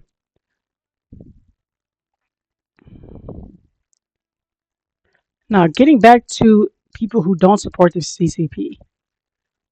Like I said before, not everyone has to sign with the CCP. That is good. But if you choose to not sign with them, just make sure you don't oppose them publicly. You can't express your opinions on them openly. Oh, that makes sense, I guess. Now, What happens to the people who publicly oppose the CCP? One, arbitrary arrest and detention. Authorities frequently detain individuals who often speak out, often on vaguely worded charges such as subversion of state power or picking quarrels and provoking trouble. Detainees are often held in secret locations without access to lawyers or communications with their families. Now, that would explain the rumor of Yun Long being held captive for a few months in a secret location because he wasn't cooperating with them because we didn't want to go through with like being a part of a money laundering scheme. Number two is imprisonment and torture. Punishments can include long prison sentences. There are widespread reports of torture slash forced labor and other abuses occurring in detention facilities and re-education camps, particularly targeting religious or ethnic minorities like Uyghurs and Falun Gong practices. Now, do you guys think that they try to target monks? Because they are very religious. Because remember Xing Jinping, aka Qing Fang? He was a Shaolin monk before he became a celebrity. Actually, I've always wondered why he decided to be a celebrity. He was a 34th generation monk, guys. It says he became a celebrity due to his exceptional kung fu skills, his charismatic presence, and good looks. Yes, he was handsome. And strategic use of social media to promote Shaolin culture. That's what I found. But he was the top dog or whatever. And now, number three, getting back to it, what happens to the people who publicly oppose the CCP? Loss of freedoms. Convicted individuals may face the deprivation of political rights, which severely limits their ability to travel, find employment, or obtain accommodation after release. Oh, that's difficult. Well, that's felons everywhere, though. But that's unfortunate if you're a felon because you depose your government party. It's kind of like a if you don't have something nice to say, don't say anything at all type thing. It's a good way to shut people up. Now, the impact on family members, close family members of high profile activists may also be subject to surveillance, harassment, loss of employment, or restrictions on their children's education as a form of collective punishment. Oh my goodness, that's terrible. Like if I were to speak out against them, if I lived in China and I spoke out against them, they would punish my family too. Like why? That's stupid to me. You're gonna punish someone else for the actions of another person. That's just messed up. In it.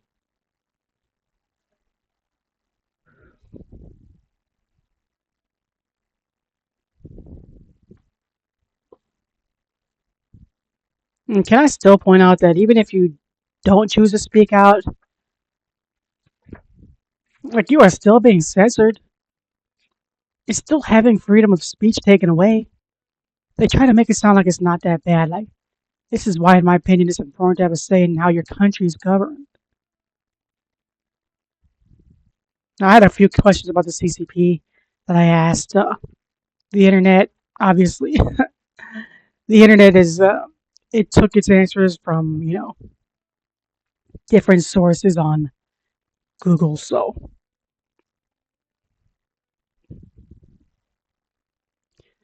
can the CCP be brought down? Well, legally and constitutionally, the idea of removing the CCP from power in China is nearly unthinkable. The CCP's constitution, yes, I'm going to call it that, is explicitly established the Communist Party's leading role, meaning its replacement by another party is not envisioned in the current legal framework. The military swears loyalty to the party, not the state, making any change to CCP's rule extremely difficult. But I'm sure even Maduro thought he'd rule over Venezuela forever too, but look where he is. Sorry, not sorry. If the right person comes in, they can easily take that down. Like, and how many people are in the CCP party? How many? That'd be a very big takedown. Let me stop.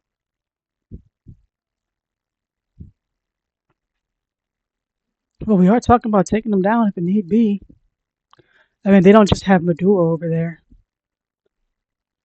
They do have Xi Jinping, yes, but like it has to be like a lot more. There's a bunch of party members.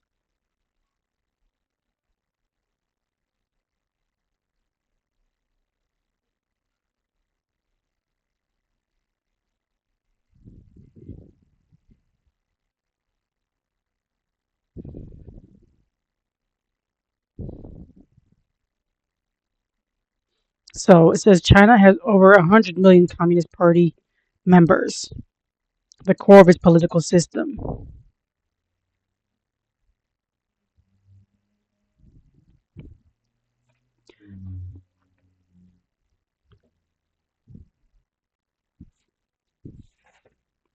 There's another question for that one. I'm going to get to that one later. I'm getting ahead of myself. So basically, the military swears loyalty to the party, not the state making any change to the CCP's rule extremely difficult. Next question. What if the Chinese military turned against the CCP? Now, this is a very sensitive question, I know, so I'll be as respectful with this answer, which I found online. It would likely result in a violent internal conflict, potential military dictatorship, maybe, maybe not, or severe political and economic chaos with profound global consequences. This scenario is highly speculative due to the deep integration of the PLA within the CCP's control structure. Key potential outcomes and consequences are civil conflict, military dictatorship, political vacuum slash collapse, foreign intervention concerns, not to mention economic and global impact, global economic shock, loss of international standing, and geopolitical standing slash instability. Well, of course, these scenarios are highly unlikely because the PLA, which stands for the People's Liberation Army, is fundamentally a party, not as a party army. Can you hear anything in the background? Just let me know.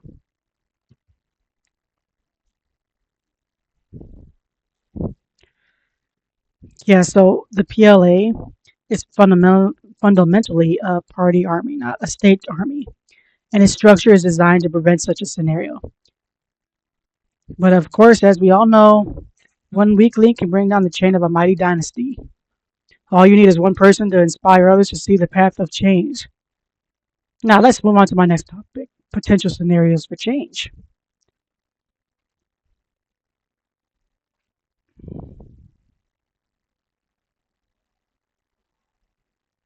Despite the current consolidation of power by Xi Jinping, particularly through anti-corruption campaigns and purges, analysts and historical perspectives point to several potential, though not necessarily probable scenarios for a major shift or collapse.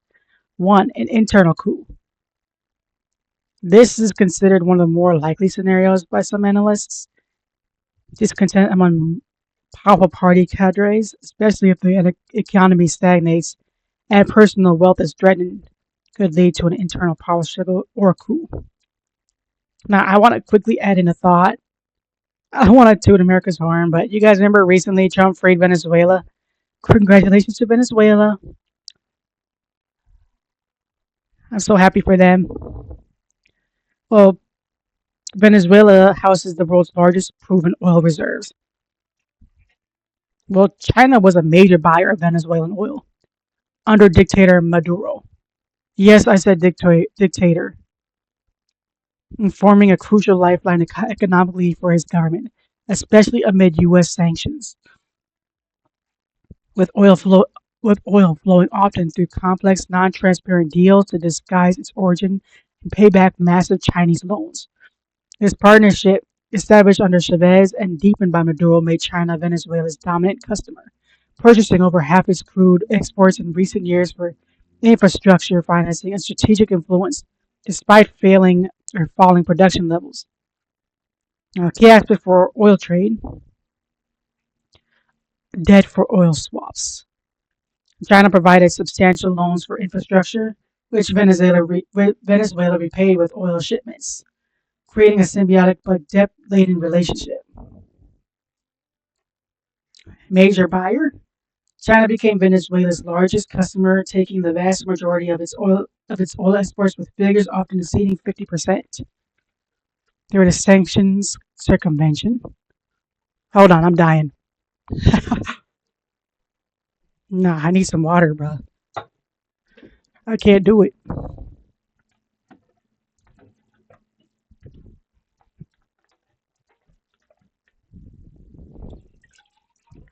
This is the most my vocal cords have been used at one time.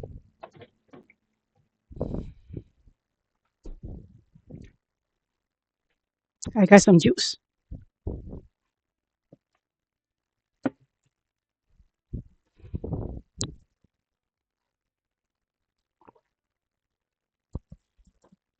Oh, that's better.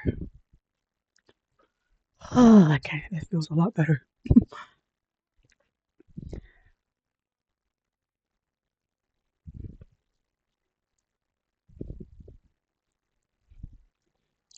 Okay, sanctions circumvention. Shipments were often disguised through ship to ship transfers or third countries, like Malaysia, to bypass U.S. sanctions. Strategic importance. The deal gave Beijing significant regional influence and provided Maduro's government with vital revenue and political support. Non transparent deals. Many transactions involved secret contracts with Chinese companies by passing traditional markets. The context of recent events: 2026. Following a recent U.S. military operation to seize Maduro, the future of these oil flows became uncertain. And of course, China heavily criticized U.S. actions, viewing them as an attempt to weaponize oil and disrupt its strategic interests in Latin America. No, America just understands why this oil can't fall into bad people's hands. That's all these dictator countries are doing: keeping each other in power, greasing each other's hands, and rubbing each other's backs. Because if they don't, who else will? Like the rest of the world won't play along, like except Democrats and liberals, maybe. Well, most of them. I'm sorry. It seems like a lot of them are, though. Like some of them are starting to wake up, though. Thank God. Like communism and socialism controls the government, military, and the people. Since when is that good? Like you can't convince me otherwise. Like if the government has nobody to answer to, that's very dangerous. And the people that want control over everything and everyone usually are the ones that are doing dirty deals in the dark.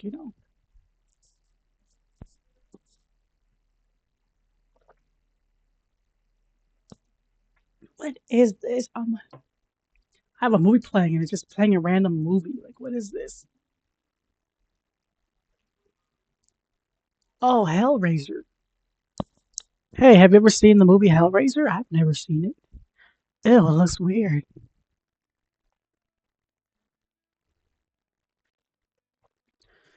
I had it playing Carrie at first. I love that movie. The original movie, not the newer ones. The newer ones aren't not my cup of tea. Oh, they have so many Hellraiser movies though.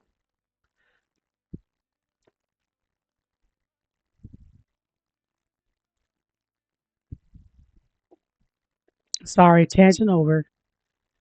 The next one was economic crisis. The CCP's legitimate the CCP's legitimacy largely rests on its ability to deliver continued economic growth and improve living standards. Major and prolonged economic distress, such as a property market collapse or demographic decline, could fuel widespread discontent and potentially trigger a crisis. Like with America taking over Venezuelan oil temporarily. I know the whole world thinks we just did it because we want, I know the world thinks Trump did it just because, for selfish reasons, but no. Like, just no.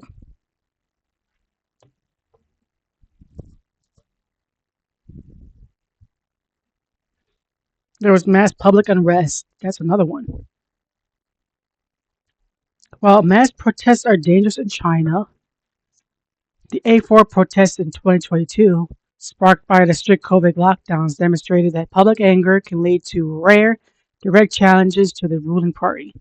If unrest became widespread and paralyzing enough, some within the party of military might be prompted to act. That sounds good.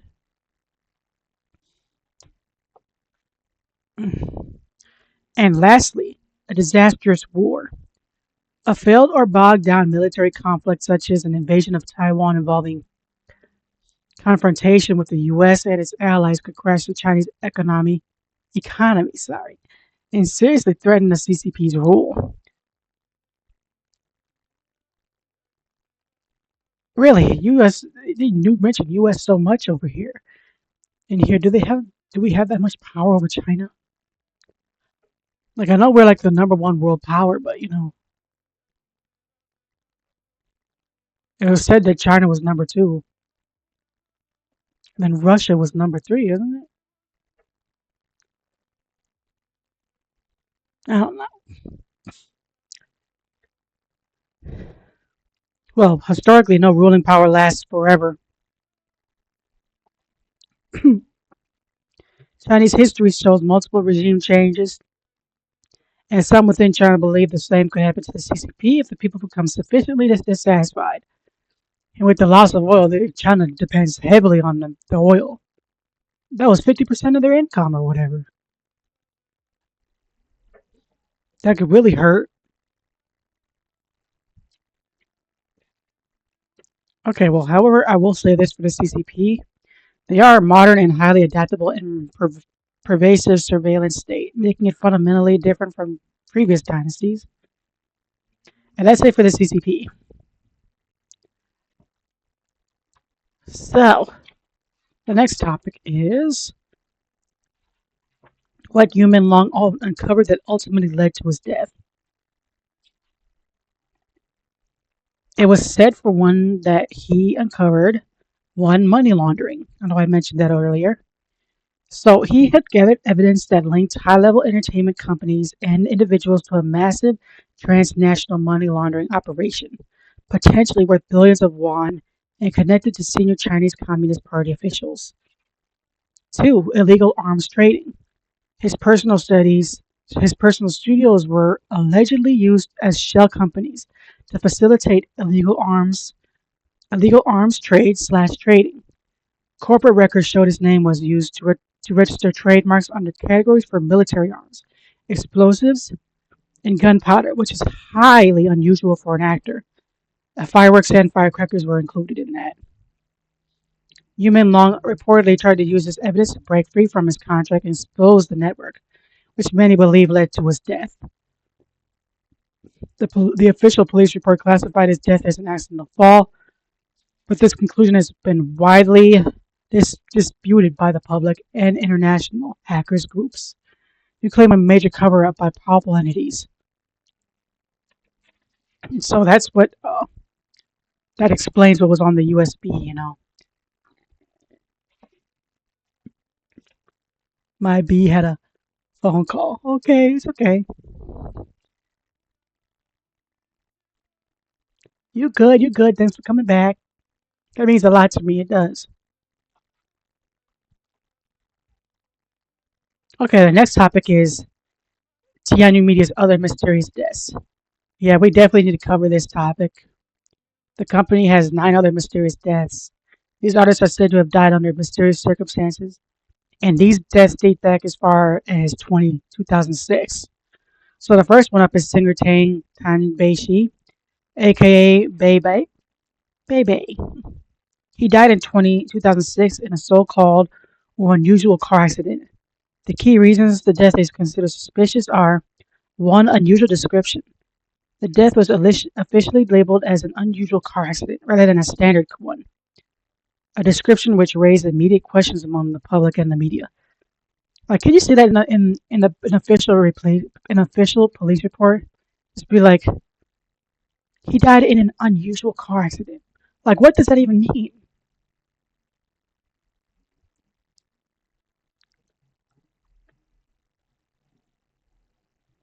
Two, lack of transparency slash official explanation. As with several other deaths linked to the agency, a clear, widely accepted official explanation or transparent investigation details were not provided to the public, fueling rumors and mistrust. The next one was actor Shang Yubo. Shang Yubo. No, it sounds like Yibo, but it's Yubo. And he died in 2011.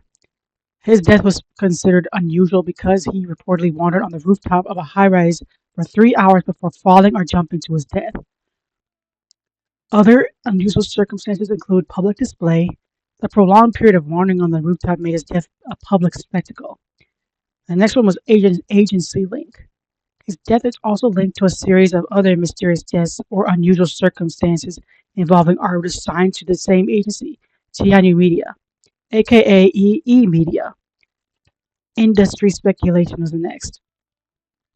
The reoccurrence of unusual deaths among artists from this specific agency, including falls from buildings and suicides, has fueled debates about the extreme pressure slash lack of transparency and potentially dark underlying issues within the Chinese entertainment industry. The speculation, particularly prominent following Yu Minlong's recent death, suggests the deaths may not be mere coincidence. So yeah, can you imagine if a company that has actors or actresses or idols, they have like people dying in their company?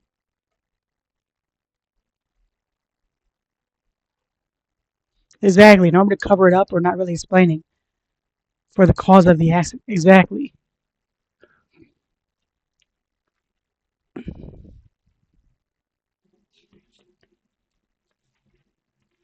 Now the third one is Beyond She.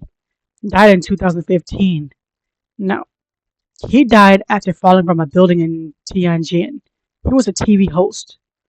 Authorities concluded that Beyond, who had methamphetamine and amphetamine, I think I'm saying those words right, in his blood, died from falling from his eighth floor residence and ruled out a homicide.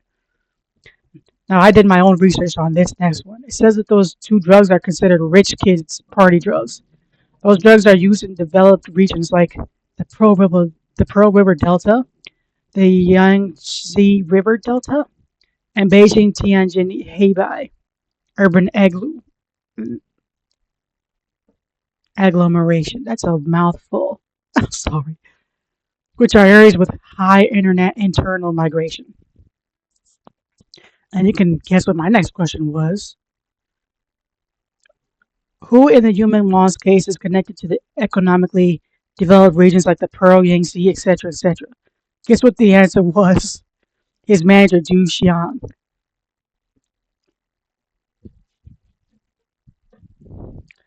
Because it was said that human law was found with, like, drugs in the system, heavy tranquilizing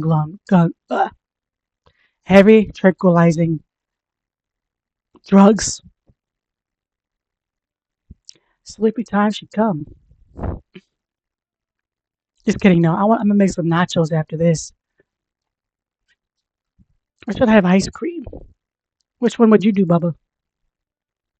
Which one should I do? Ice cream or nachos? I could go either way. Keep in mind, my ice cream is pecan something or another. Let me go look. Now I'm getting hungry.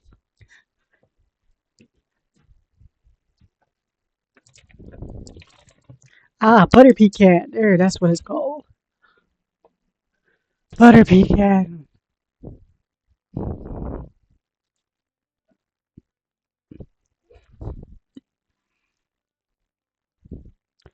So yeah, his manager Dushang was is connected to those regions. Oh my goodness, nacho style ice cream. I could. That just says you want me to do both. Both it is. Amen. Okay. ah, nacho style ice cream. Yes, I could totally see that. I know where you're going with that. Like ice chips or for the nachos part, ice cream for the meat part. The sour cream would be like whipped cream. Yes, that would be so nice. But I don't have enough ingredients for all of that. I just have the ice cream part. So, his manager. Okay, let's get on to Xiao Renliang. He died in 2016. Was a singer slash actor. He was found dead in his apartment.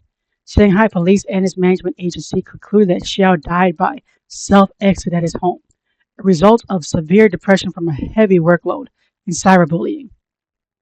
I think it's a reasonable, perfectly reasonable explanation. But the public rumors coming from China were saying that there was extreme violence surrounding his death. Some rumors claimed that he had been tortured to death and even taken apart. Oh, I should have, yeah, taken apart. That's the nice word of what, of the D word. So I think I'm safe with that one.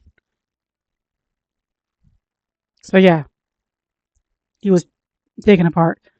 The rumors also linked his death to probable figures or occult practices within the entertainment industry.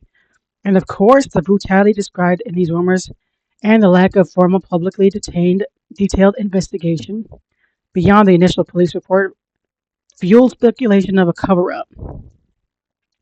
Not to mention a statue was found at the 798 Museum of Art, was said to closely resemble him. Warning: weird things about his body at the funeral. This next one is a very, sensitive topic. So if you're shy or you don't want to hear that, go ahead and click off. Witnesses at his funeral reportedly noticed that alterations to his body included a reconstructed head and an abdomen supported by a plastic casing. Some reports also claim his body had parts missing before being publicly presented. The next guy was Ben Shi, was a Chinese singer-songwriter also from Xinjiang, died December 27, 2016. Official reports said oh, she, yeah, that's right, it's a she, said she had died by jumping off a tall building because of depression. But of course, there were rumors saying he wasn't self-exit. There wasn't any surveillance footage released, and there was no autopsy reports. Also, like the other cases I mentioned, her case was heavily censored by the government. Posts questioning the official narrative were removed, and her name couldn't be mentioned. She wrote a song called Pink Gun. It was said that she was forced to witness Ren Liang's murder, and she wasn't handling it well. She then wrote the song Pink Gun. The song was said to have recounted events of that devastating of the dev, mm, events of that devastating event. I took a look at the lyrics. It's very unnerving. Sent chills down my spine. Well, she died not too long after that. Jiao Ren was the next one. Was a Chinese actress. She died on October 16th, 2017. Dang, so many people so close. Like every year almost. It's so sad. She was found deceased after falling from the 13th floor of a Suzhou hotel. The strangest thing about her case was that she was found in her birthday suit. There was CCTV footage actually. It showed her checking in with actor Yang Shuwen. Shuwen, who was later cleared. Me personally, I'm still suspicious of that person, Yang Shuwen. So apparently, lawyers and the public raised questions. Her body showed little trauma, and her posture seemed inconsistent with a fall. And of course, it was said that powerful entertainment execs were involved. Now, in all these cases, witnesses said that the victims were seen with higher ups or people from the company the night before, right before their death, man. The next one is Lu Jiayong. Now, her case, there is no death date because she just disappeared right after she made a public post. She talked about entertainment career. She talked about the entertainment career was taking a toll on her mental health. Then that was it. Her disappearance remained unsolved. No date, no update, no closure. So she's just gone.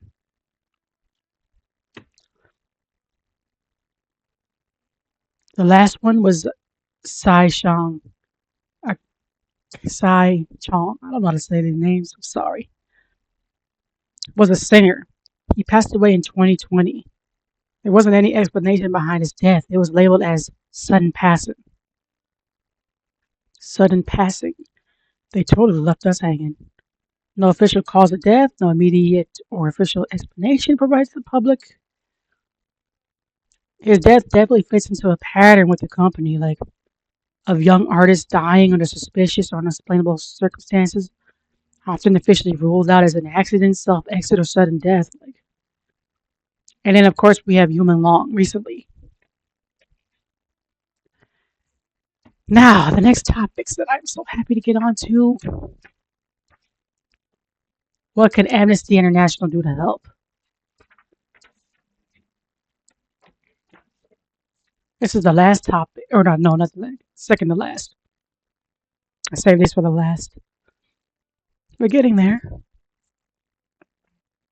Amnesty International can help Human Long by investigating the circumstances of his death, exposing potential human rights violations by publishing findings, mobilizing global public pressure through campaigns, petitions, social media, and advocating directly to the Chinese authorities to demand accountability, justice, and a transparent investigation into his case, aligning with their core mission to defend those denied justice, freedom, and truth. Here's a breakdown of actions they can take. 1. Research and documentation.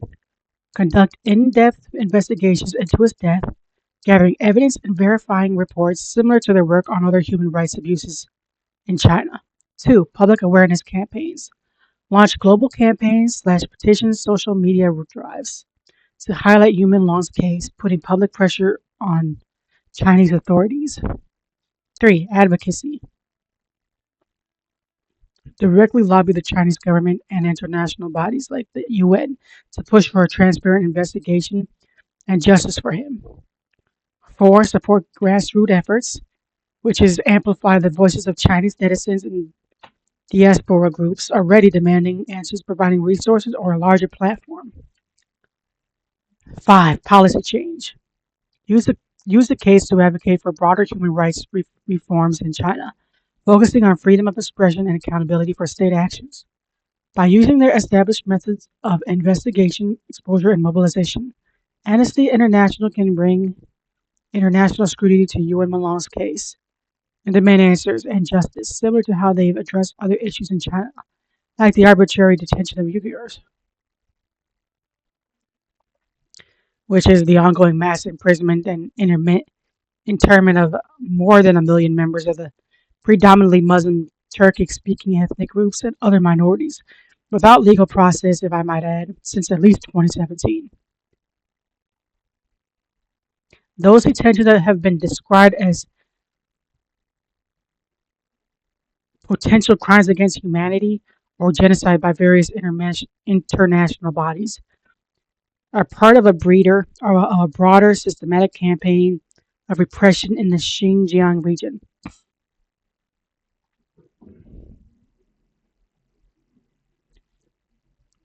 Now,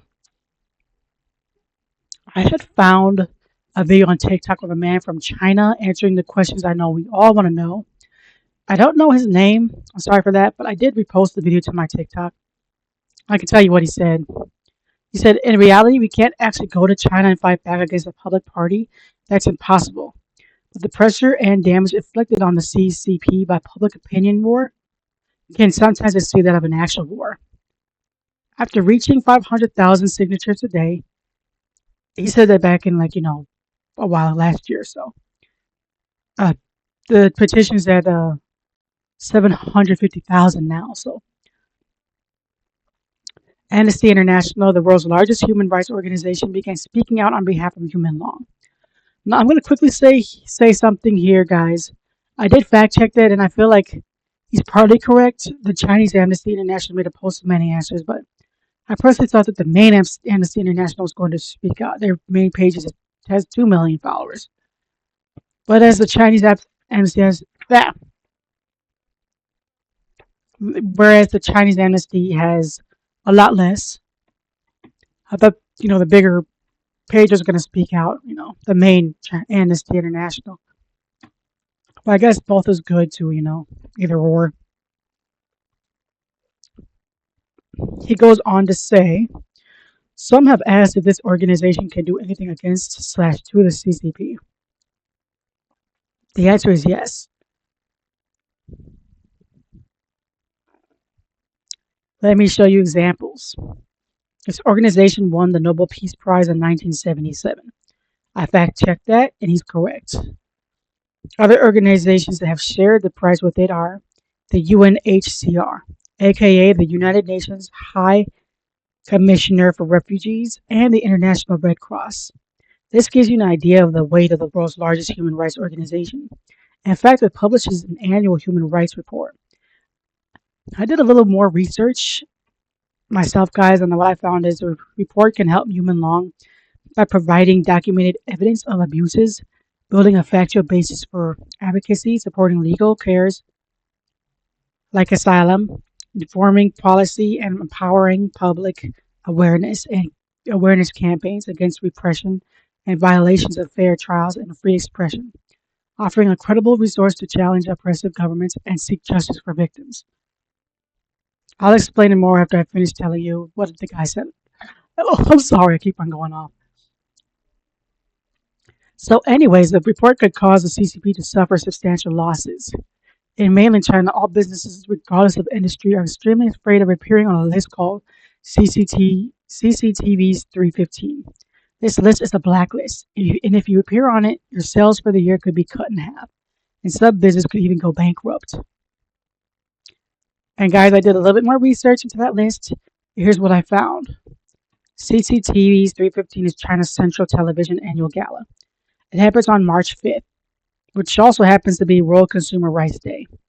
It's a hugely influential TV event that exposes companies for fake products, poor services, and unethical practices, often leading to major recalls and scandals, making it a fair day for businesses in China.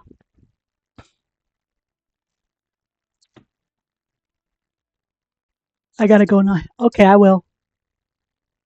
Thank you, Bubba. You have a good one.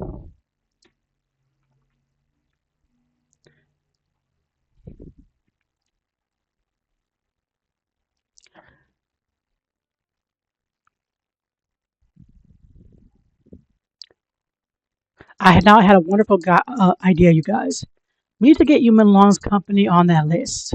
The name of his company is Tianyu Media, and even though it's government owned, it's still a business. Like, they'd be a perfect candidate because even if they win the argument that they didn't off certain artists in the cover up, they should still be held reliable since they had so many artists die because of depression. Like, makes one wonder what's going on behind the scenes. What crimes or mechanisms may be in play? You too, ice cream tacos. Yes, I will have that right after this. I promise.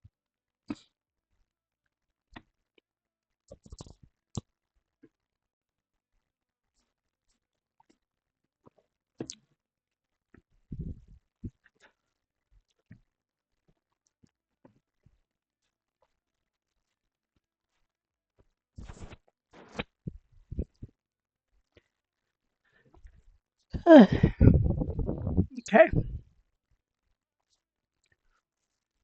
I just spilled juice all over myself. I'm sorry.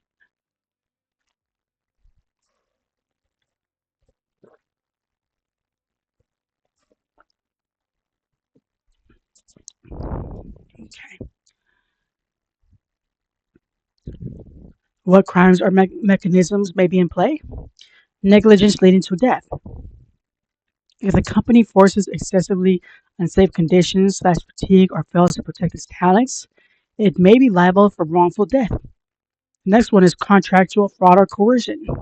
If artists are bound by unfair or illegal contracts, the company may commit civil wrongs at least, and possible criminal ones. Possibly criminal ones. I should reword that. That's what this is for, to make sure everything's right. Possibly criminal ones. There's also obstruction of justice slash cover up. If investigations into these deaths are manipulated or suppressed, that itself may amount to criminal obstruction. Okay, LOL. So getting back to what the guy said, he said, I learned that one automaker was about to be on this list. Do you know how much they spent to get their name removed? It cost 5 million RMB. That equates to 706,175 US dollars. Yeah, that's a lot. The Amnesty International has a report which they republish. Yeah, see, I'm so glad I'm doing this right now, catching all those spelling errors.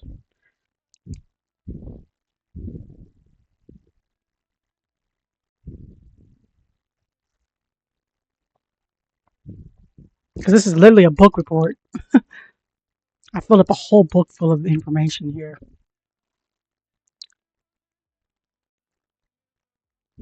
But yeah,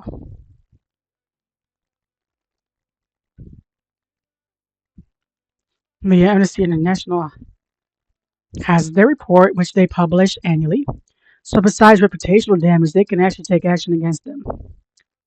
Can they take action? Can they actually take action against them? Yes, they can. Real money, tens of billions of dollars. So that concludes what the gentleman said. I did repost it to my TikTok. Now I'm going to explain what a source said should happen as soon as the petition reaches 990. Actually, it's okay. This is what I said. This is what I think should happen as soon as the petition reaches 999,000. So basically, like 1,000 signatures away.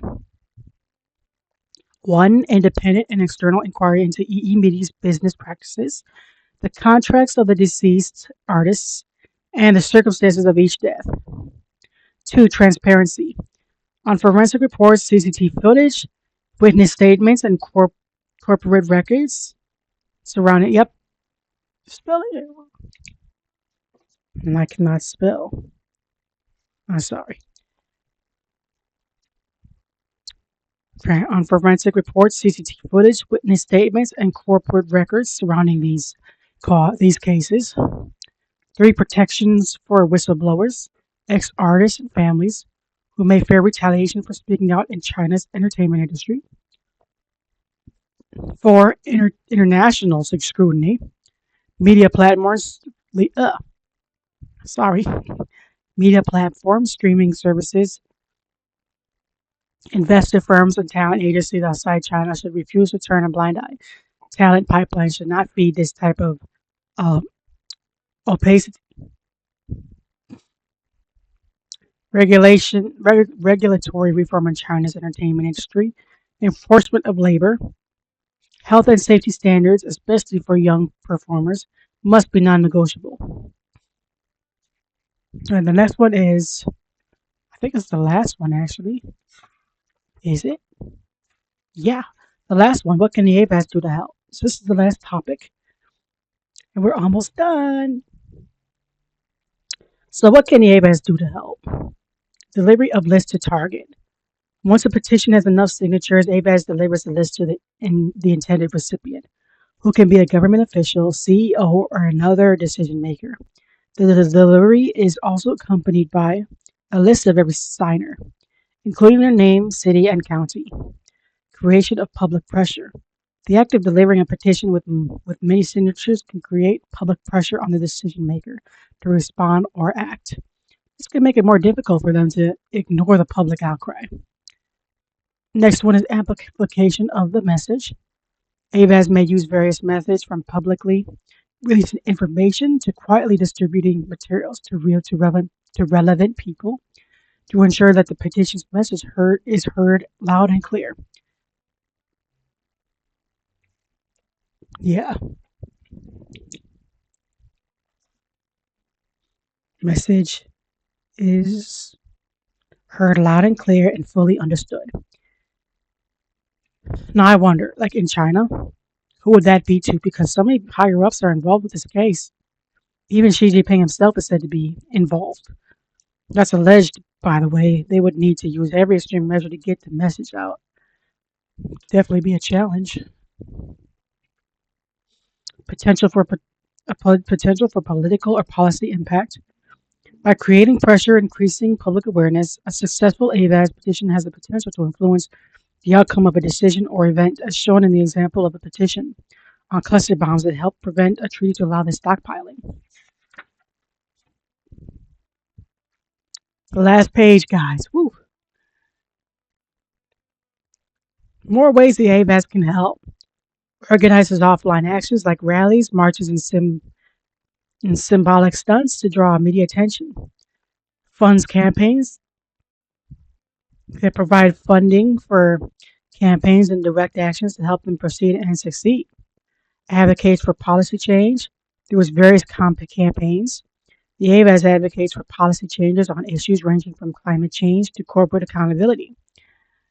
Engages government and corporations. AVAS works to influence both government and corporate decisions through a targeted pressure and advocacy. Now, I did have a question like on that last one, more of a thought. If the Chinese government is behind this, how are they going to get the word out to the people of China? Because the topic of question of the top this topic of questioning the Chinese government is against their laws. Like it would be dangerous for a few Chinese residents to go against the government. That could easily be silenced. Well, they can't, off everybody now, can they? Now, I just want to speak on the other possible outcomes for the petitions. Well, sorry. It is important to note that not all petitions result in a direct change, as the ultimate outcome depends on many factors, but a large number of signatures ensures the issue is valuable, is visible, and can influence the conversations around it. Oh, and that is it for today, guys. Thank you so much for chilling with me, y'all. I'm very grateful. I can barely speak. No, stop. Oh, I'm very happy. I will see you tomorrow. Today, that's it for you, Menglong Day.